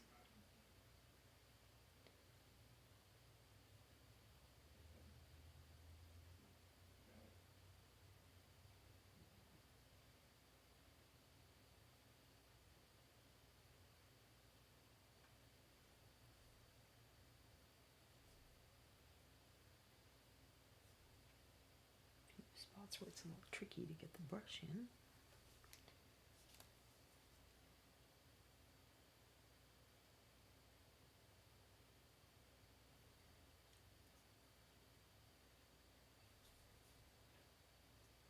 And the bow doesn't seem too bendy.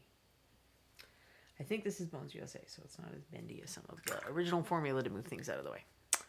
Pendrake says, scale mail is armor without regard to what it armors. Merilith, these aren't armor, they're more in the line of scale-shaped, morally non-offensive coverings.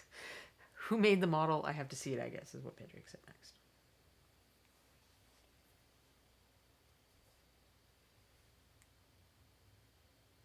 Sounds kind of like mermaid shell bra sort of thing.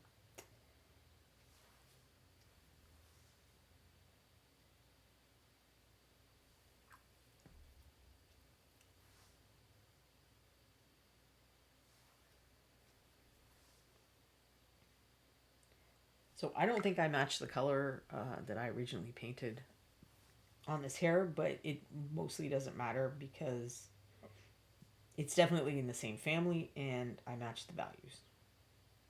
So if you are picking, if you decide to go for finish it February, even though I may not be able to follow my own idea and do that, and you're picking up something that you didn't write the colors down on, you really have no idea what you used, don't be afraid to go for it.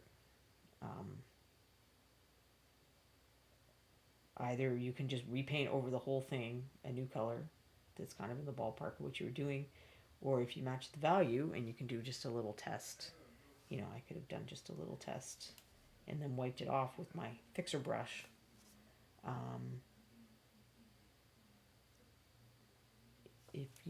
If you manage to get the values in the ballpark, it probably won't matter. As long as you're in the same family. I mean, I once did something that I did some not repairs, but modifications to, and I couldn't remember the original color I used that was kind of purpley, so it ended up being more pink. I like the original color better, but I didn't have to repaint it. I just worked on highlights and shadows, and it worked. it worked quite. I mean, I added a lot of contrast to that piece. That's if you go on my website and you see anything about contrast, I'd probably show this one Victorian lady that I. And that was sometimes, I guess, it's not entirely a bad thing if things get left. Because what had happened is it had been so long between when I started painting that miniature and when there's a pack of 3 or 4 Victorians, and I, in theory, was working on all of them, and I wanted to get them all done before I worked on the bases so I could paint the bases together. And I painted the guy, and then like a year later, I think I painted her, and then like 2 years later, I painted another one, and then at that point realized I had not used nearly enough contrast. My painting had kind of improved, and she was a work in progress where the way I had painted her originally did not match how I was painting now, so I just went in and bumped up the contrast a lot, which ended up working well because this gives me a nice example for all those contrast articles, which is kind of how they got started, I think. Some of those contrast articles. So I guess it's not always bad if I end up leaving something too long. And in fact, those poor Victorians they're still over there. They're some of the things that are over on that shelf going, hey man, it's really been a long, long, long time. Wouldn't you like to finish us? And I would. I think the one woman I haven't even started on yet, but I have. The guy is done except for his base, although at this point he probably doesn't have enough contrast either. And then the contrast example lady, I believe, is also done except for her base. And then there's a friend that's like mostly done. And then I think there's one more that I may not have even started. So maybe I'll do some of those on stream for Finish It February. I'll at least show you guys those Victorians. They're the ones sculpted by Andy Pieper from the Reaper line. Chronoscope, I guess.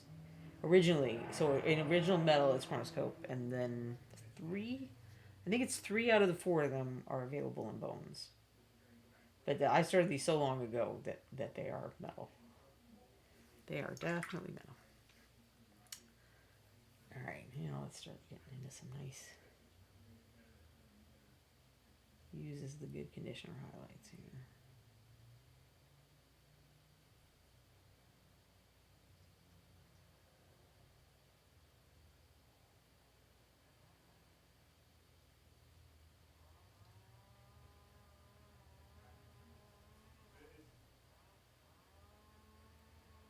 So the crown of the head is a very accurate name, and that is an area that should get very bright highlights. Kind of the ring right around here. Sadly, I have too much white hair to work as my own demonstration model anymore now. But for a long time, when I was teaching hair classes and conventions, I just used my own hair as a model because it is pretty shiny. I mean, through no effort of my own. That's a rare genetic blessing from my parents. Most of what I got were not the great genes. Got the flat V glasses wearing, uncoordinated genes for the most part.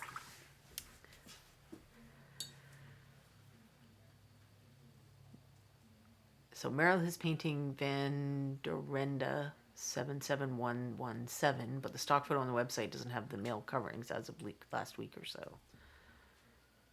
Interesting. That sounds like it's the original Van Dorenda from Metal, who didn't have any covering, I don't think.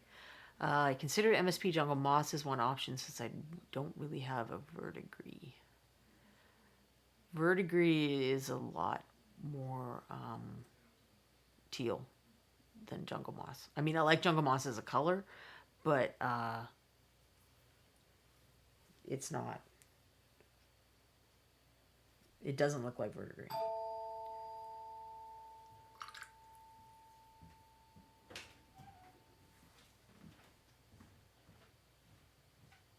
If you're trying not to introduce more colors, I would go with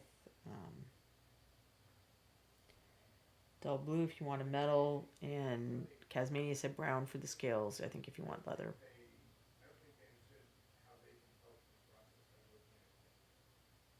would probably work, but you want a duller brown than the burnt sienna. So maybe, start with your umber.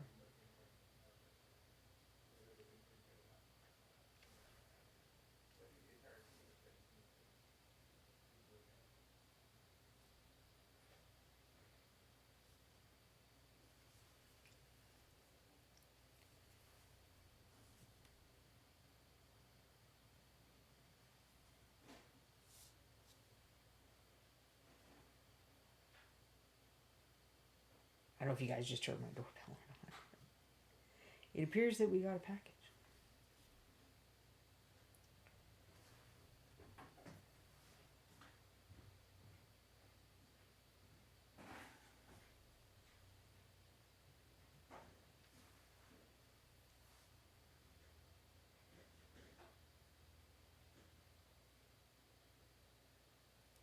So I did want his hair fairly light in color, since that was... He's taking the part of the lightest of the pillows in the color scheme example.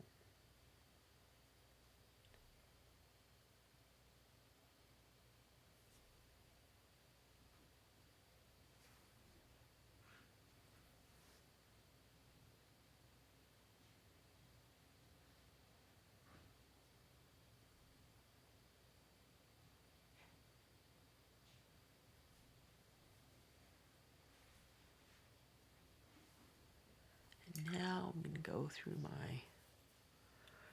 Okay, so we have a correction on the part number. It's 14474.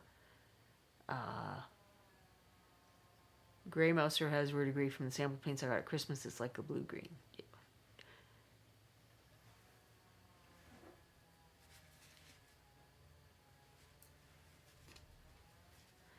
Yeah, that is a lot of brown. I would probably go with a blue steel metallic look myself. I mean, not metallic, whichever one you go with.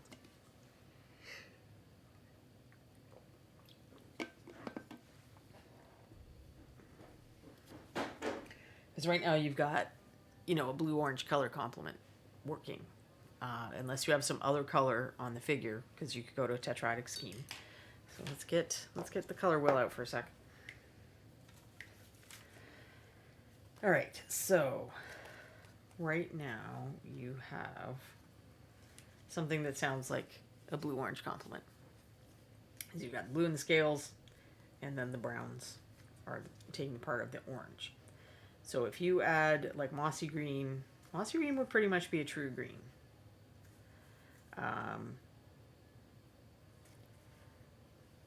So that doesn't fit into a tetrad. It does fit into a split complementary.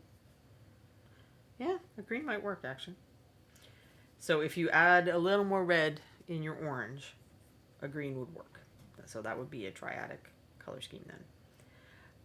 The other way you can do is you do 4.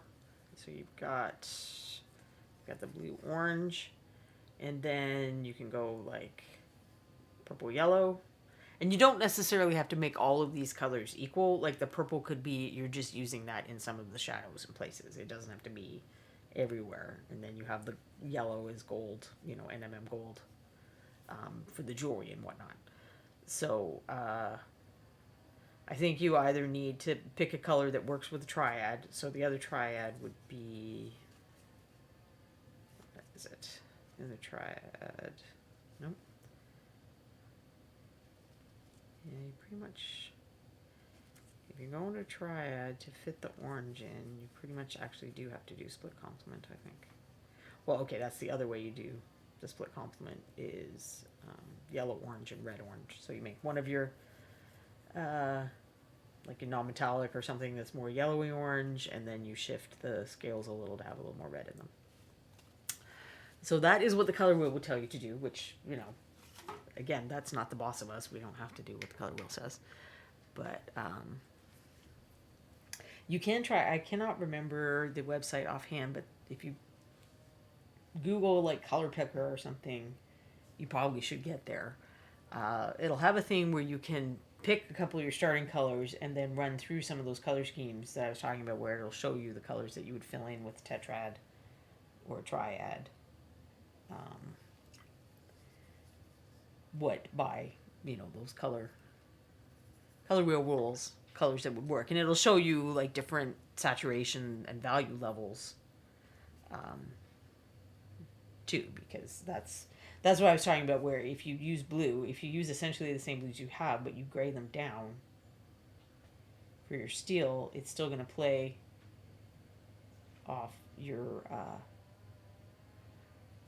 browns in the torso, and it's going to be harmonious with the blues in the tail. But it's going to look a bit like a different color because it's going to be less saturated. So where you have, you know, blues that are more here, I'm saying dull it down, maybe even duller than that. And you've got that hint of blue, so it's harmonious with the colors you already have. But it doesn't appear like it's the exact same thing.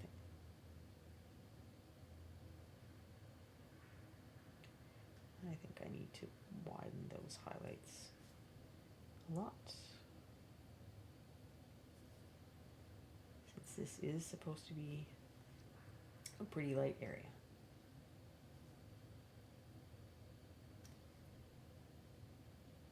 So I am essentially going to rework a bunch of the stuff I just did, and that sometimes is how that happens for me.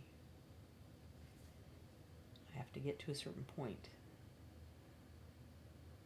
to figure out where I actually want to be.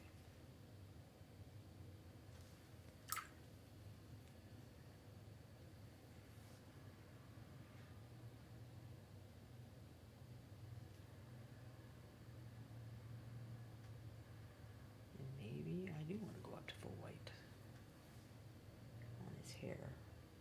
But I might save that for the... well, his thing is metallic, so we're not really going to be using pure white. We're just going to have light reflections. It's a dilemma. Since it's supposed to be pretty pale, I think I'm going to go in and use the pure white. Green Users recommends painting the armor the way that jewelry is around the waist.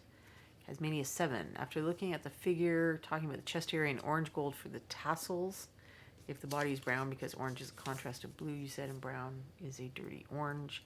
Pendrake said that looks like she's wearing armor scraps draped over the boobs. I would match the bracer on the figure's various arms. So it sounds like we got lots of options between all these suggestions. And now the tough task of figuring out which one you like best.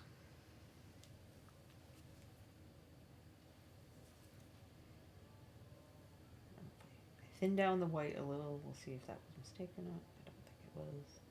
But sometimes it is. Sometimes you want a nice bold highlight.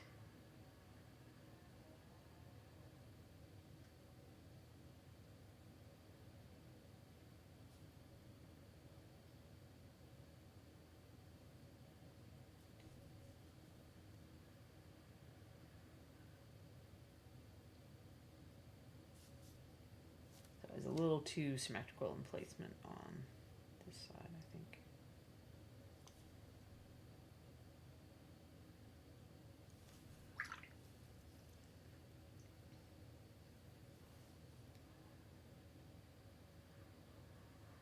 Am I still in Pugh? I don't know.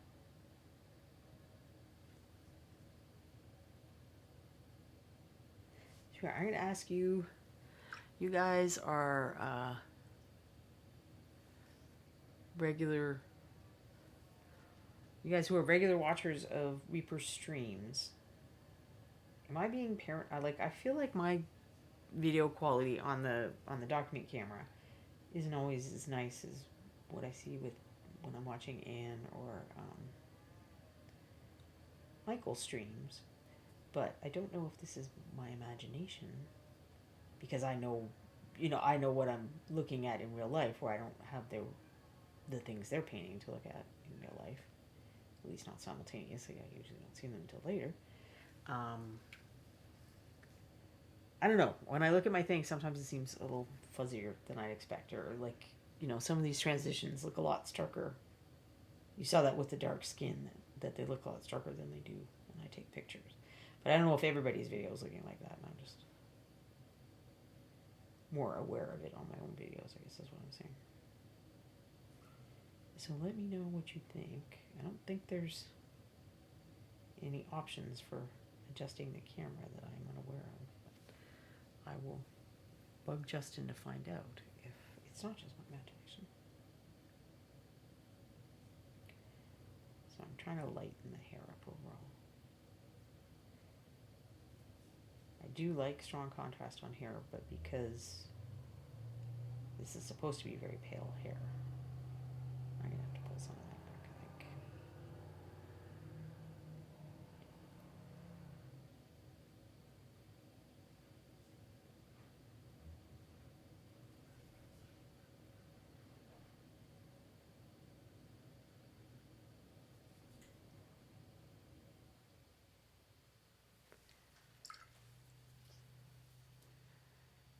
Quindy asks if I'm more zoomed in than Anne normally is. I know that I sometimes go to the full zoom, and I don't think that helps. I think it does get blurry when you go like to the furthest reaches of the zoom. Do you guys feel like Anne is normally painting around here?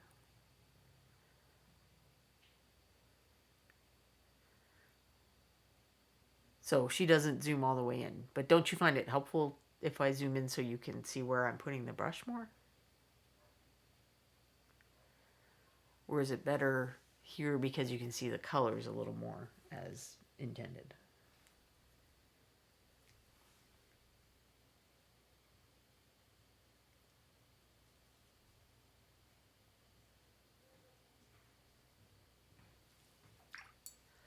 So Casmania likes the zooming in. I'll do it for now, but you other people, let me know what you think. If you'd rather kind of see the colors a bit more accurately with the zoom out. Although I don't know that zooming out even helped these guys. Well, that one's not too bad, but this guy just looks way starker than they actually are if I look at it in person or take a photo. Casmania likes up close and personal. Grey Mouser depends, but sometimes you have to put something behind the mini to get it focused better. Yeah, I like using the gray card, which, I mean, I think I use a slightly different thing than Anne uses, but we both use gray paper behind. This is why I don't have the palette in frame, because the camera seems to lose its mind if I put the palette in frame.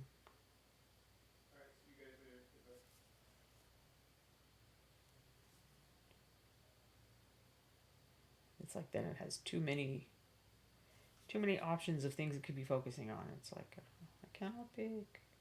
Maybe someday I will figure out how to have a palette cam. It's tough to, because like I have everything over on the same side of the desk, but it might be possible to do it. Question is, can I still reach the palette, because that is very important to me too. Yeah, this is, I don't think that this webcam would tilt down enough to look at the palette. I would have to see if I get the iPhone option that I had working before, which working is a paraphrase of what was actually happening with that. Quindy Lou says, it's definitely the extra zoom level that makes the difference between how Anne's looks and how mine looks. Julia Trent likes it up close and personal. Yeah, I love how it does seem that you can see all of my dry skin and where I get paint on myself and my split nails. All of that isn't beautifully in focus. But you can't always see the detail on the miniature. I'd like to know what's up with that. That doesn't seem very right.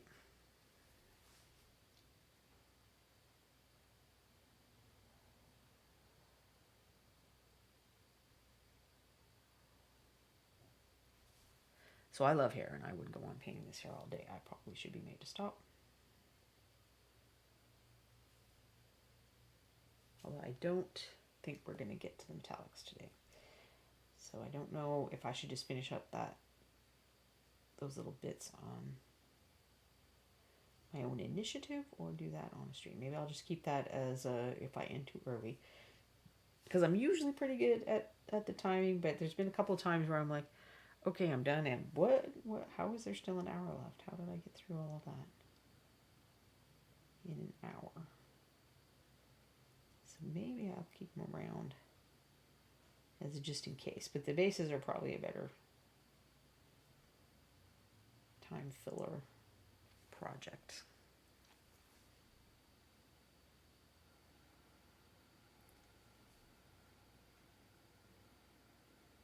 And I guess once the Kickstarter's done, then there will be even more bases of many different kinds of textures. I could use that as filler for ages and ages.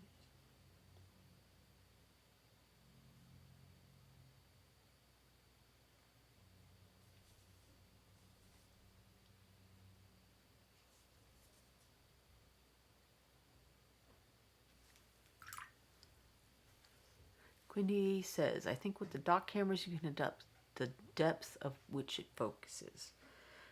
This particular model is a little more simple than the other one. So I've got a button that focuses, buttons that make it brighter or darker,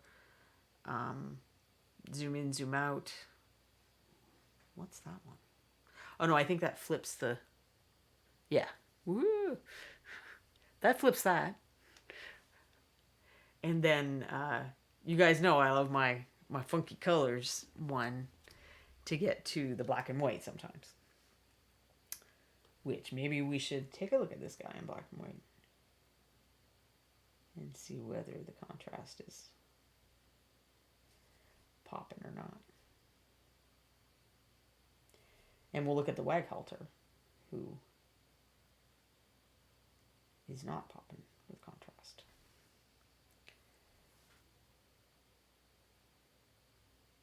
Because yes, for the people who weren't here at the beginning, I will show that, and then we'll do just a little black and white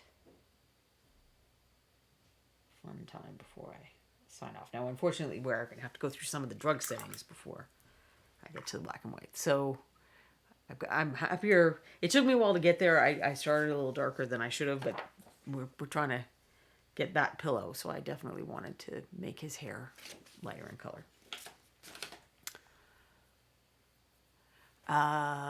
Casmania likes the black and white idea. If he paints, I love how you just so naturally take care of the hair. I understand why everyone at ReaperCon told me to go see you for hair advice. Yes, I didn't start out that way. When I was starting to paint, and so Anne was one of the big names in painting, but there was also this lady named Sue Wachowski, and Anne knew her. They both lived in Chicago for a while. So they both used to paint together, I think. And she was kind of like the hair guru. She did the best hair. And she taught classes at ReaperCon and at Gen Con. She just didn't happen to have taught her hair class, or I wasn't able to get her. It conflicted with something else. But I kind of had to, what do they call that? Reverse engineer? I kind of had to reverse engineer it on my own. And I ended up coming up with a slightly different method than what she uses. It's pretty similar, but it's slightly different. Because when I did have the opportunity, I took her class, but I sort of had to. Hair is one of the first puzzles I had to solve on my own, which I think is sometimes a good thing to do. Like, it's great to get tips from people and advice, but working on trying to figure out something on your own first, sometimes it'll stick better, or you'll figure out the answer that works for your style of painting. Because what Sue does is she does a lot of glazing and going back and forth. And I mean, obviously I do some going back and forth, but if I've gotten my color choices right in the beginning, there's not as much as what you saw just there. It's mostly just to fix the blending, because I do those like really light highlights, so I kind of have to feather them back in. But she'll like glaze and then do more highlights and then glaze and then do more highlights. And I'm like, I get why people do that, but I don't feel like I have that kind of time. Sometimes, I guess, since I'm already so slow. But it's understanding that like hair is hard because the way it is sculpted, is not the way that light reacts with it. And it's different than almost any other texture for that reason. So the sculpted texture is the opposite of what you need to do to paint it to look really convincing. And that's not true with stone and chainmail and wood and all that stuff. So I think that's where people get confused and what I try to explain in that video.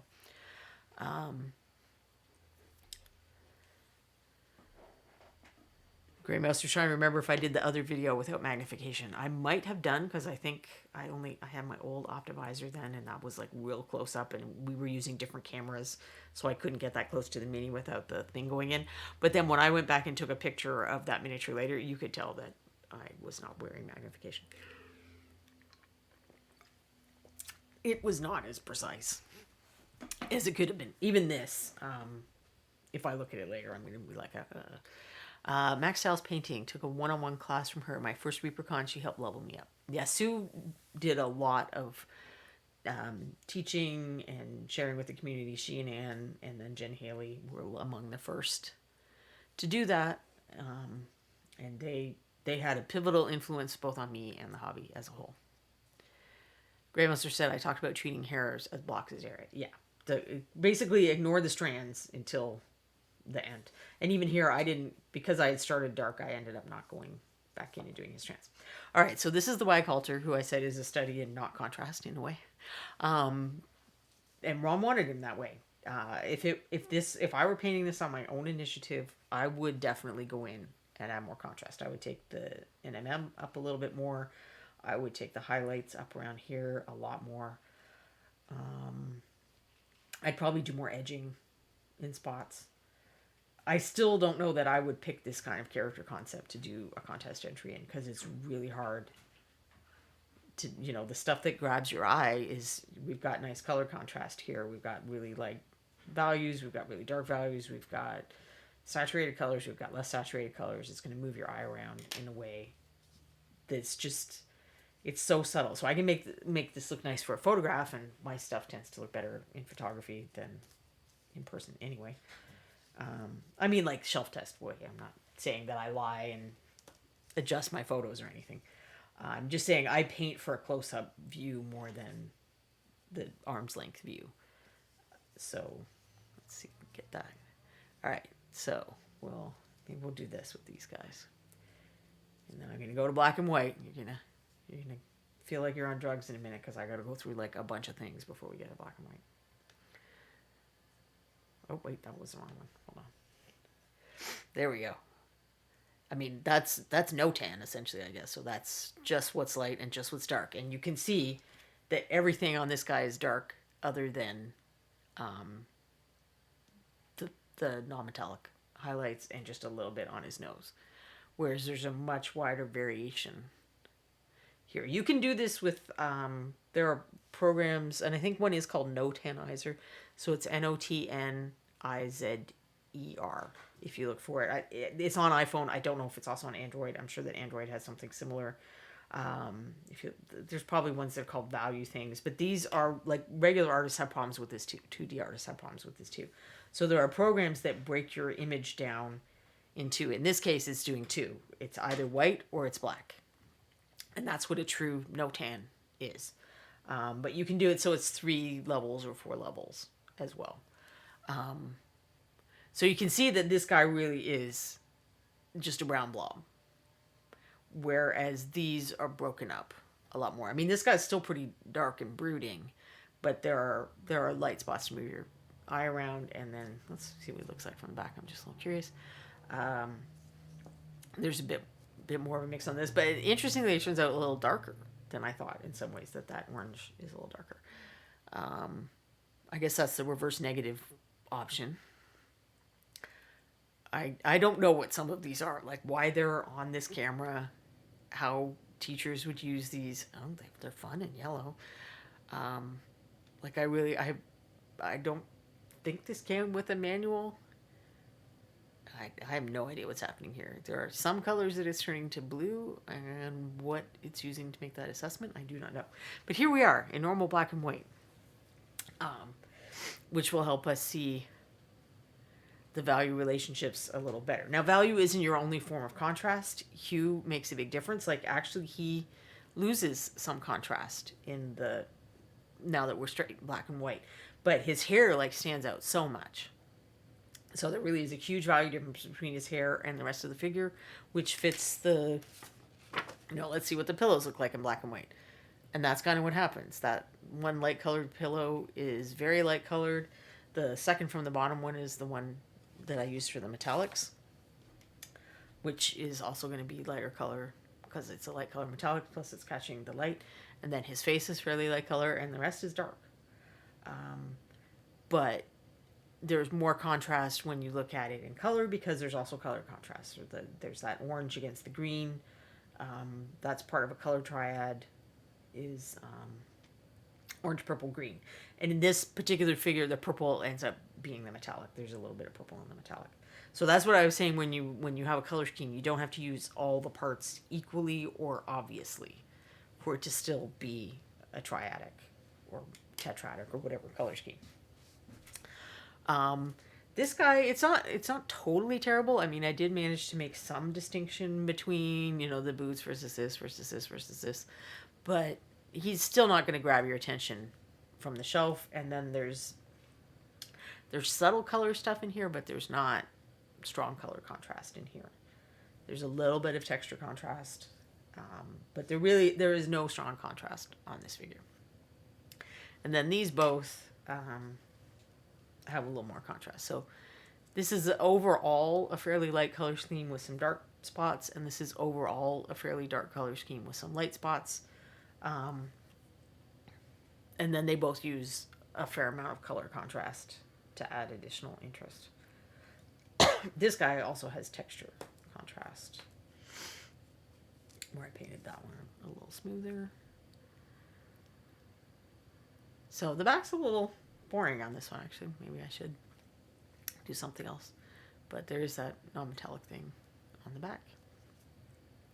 So it's an interesting thing to do, to look at your stuff in black and white. It certainly helps you see whether you've got shadow highlight contrast. So you can more accurately see, how deep did I go in the crevices? How light did I go on the peaks? Because if this were red, I might have thought, excuse me, that I had way more contrast than I ended up. Like, there are certain colors that we see them as lighter than they really are. Like, even this orange, I think it probably needs a little more contrast, but it's a good check for it. So that's, and you may not have a document camera where you're doing this live, but you can take a picture on your phone. Let's see, I still have those goblins, I bet. So just a reminder that this is part of a quick paint set that is available from Reaper now. So if I were doing this through the phone, edit, you go into the little edit program. So this is an iPhone, but I'm sure that Android has a very similar thing, or you can get programs that do.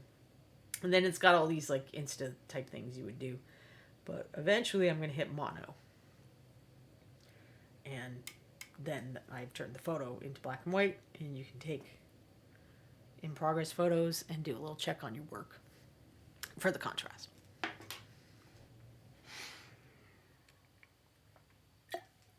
Crow and Bone says, Grisaille style minis are something I'd really like to get better at. This is a great stepping stone towards this. Yeah, so you can start this way. Grisaille would be, you start with black, white, and gray paint, and you paint this, and then you put the color over it.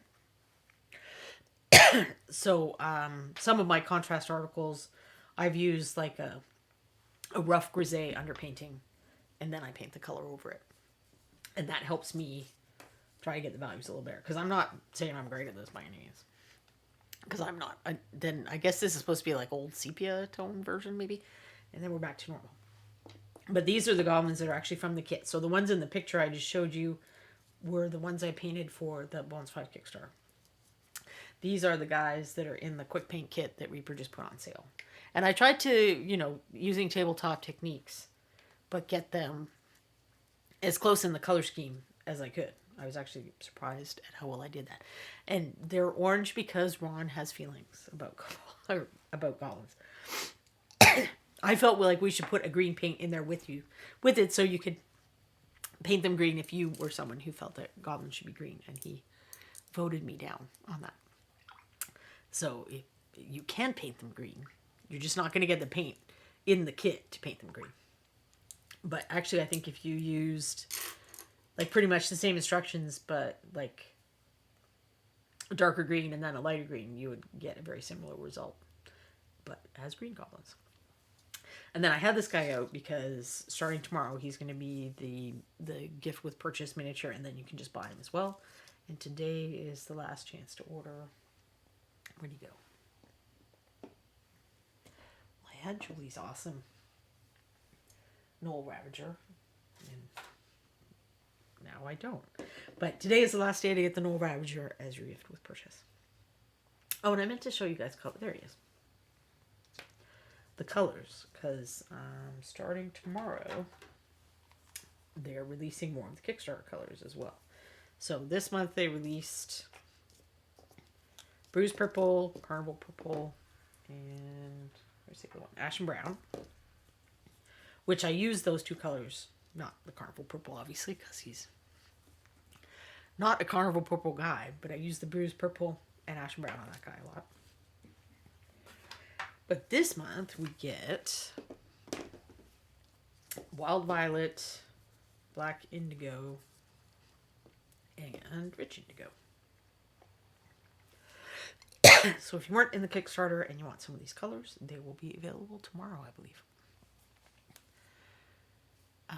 Iffy Paint says what they need to do is sell a green set and an orange set and see which sells better.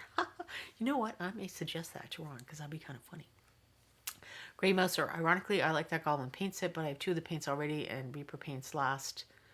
I think they were in core layout. No, I try as hard as I can to put different paints in the sets. But at a certain point, the metallic might be in, so I originally picked a different metallic, and Ron had feelings about it not being a steel. He felt people wouldn't like it if it wasn't a steel, so I had used bronze or something like that. I guess it's possible. Let's see. I have all the first kits here. No, I didn't use buckskin. So Blade Steel is in one of the Learn to Paint kits, but I don't think the others are. Or did I dupe the blues? Yeah, I did. Okay, you're right. I did put Heather Blue in there, and I already had it. I didn't realize I do try to duplicate as little as possible, but they're making more and more of these things, so at some point I'm gonna run out of not being able to duplicate. Like it's really, what's hard is the variations on black and white. Essentially, it's like, okay, what can we do as the near black for this one and the near white for this one? Iffy Paint said, I love Ron had feelings. Ron has feelings sometimes. And I usually do things that go against his feelings. Or that's how I found out. But, excuse me. But yes, he's in camp orange. He likes Green Goblins too. He just wanted these guys to be old school, I think. Grumbo says Kraken ink for the win. Kraken ink is very cool. But this is Black Indigo, which is kind of similar, but not as purple.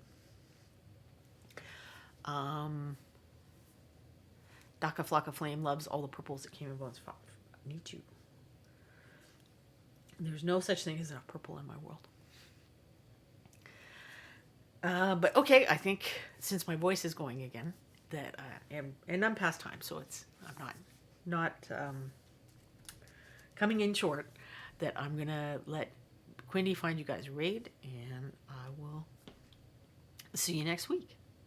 If he paints is on a mission to make sure the indigos don't go away, well, I endorse your mission. I will do my best to contribute to your mission. I do, if there are paints that have gone away that you have strong feelings about, let me know, not the show, or, send me a PM or something. Because I do keep a list, and sometimes when Ron is asking for paint ideas, I'll say, well, people are really sad that we don't have whatever anymore. And then they can try to come up with something that's kind of a little similar to whatever. And fill it in on occasion. We haven't been able to get everything back, but we've been able to get some things that plug those holes of the missing things. But thank you all for coming to hang out with me. I'll see you next week. I don't know where my button is.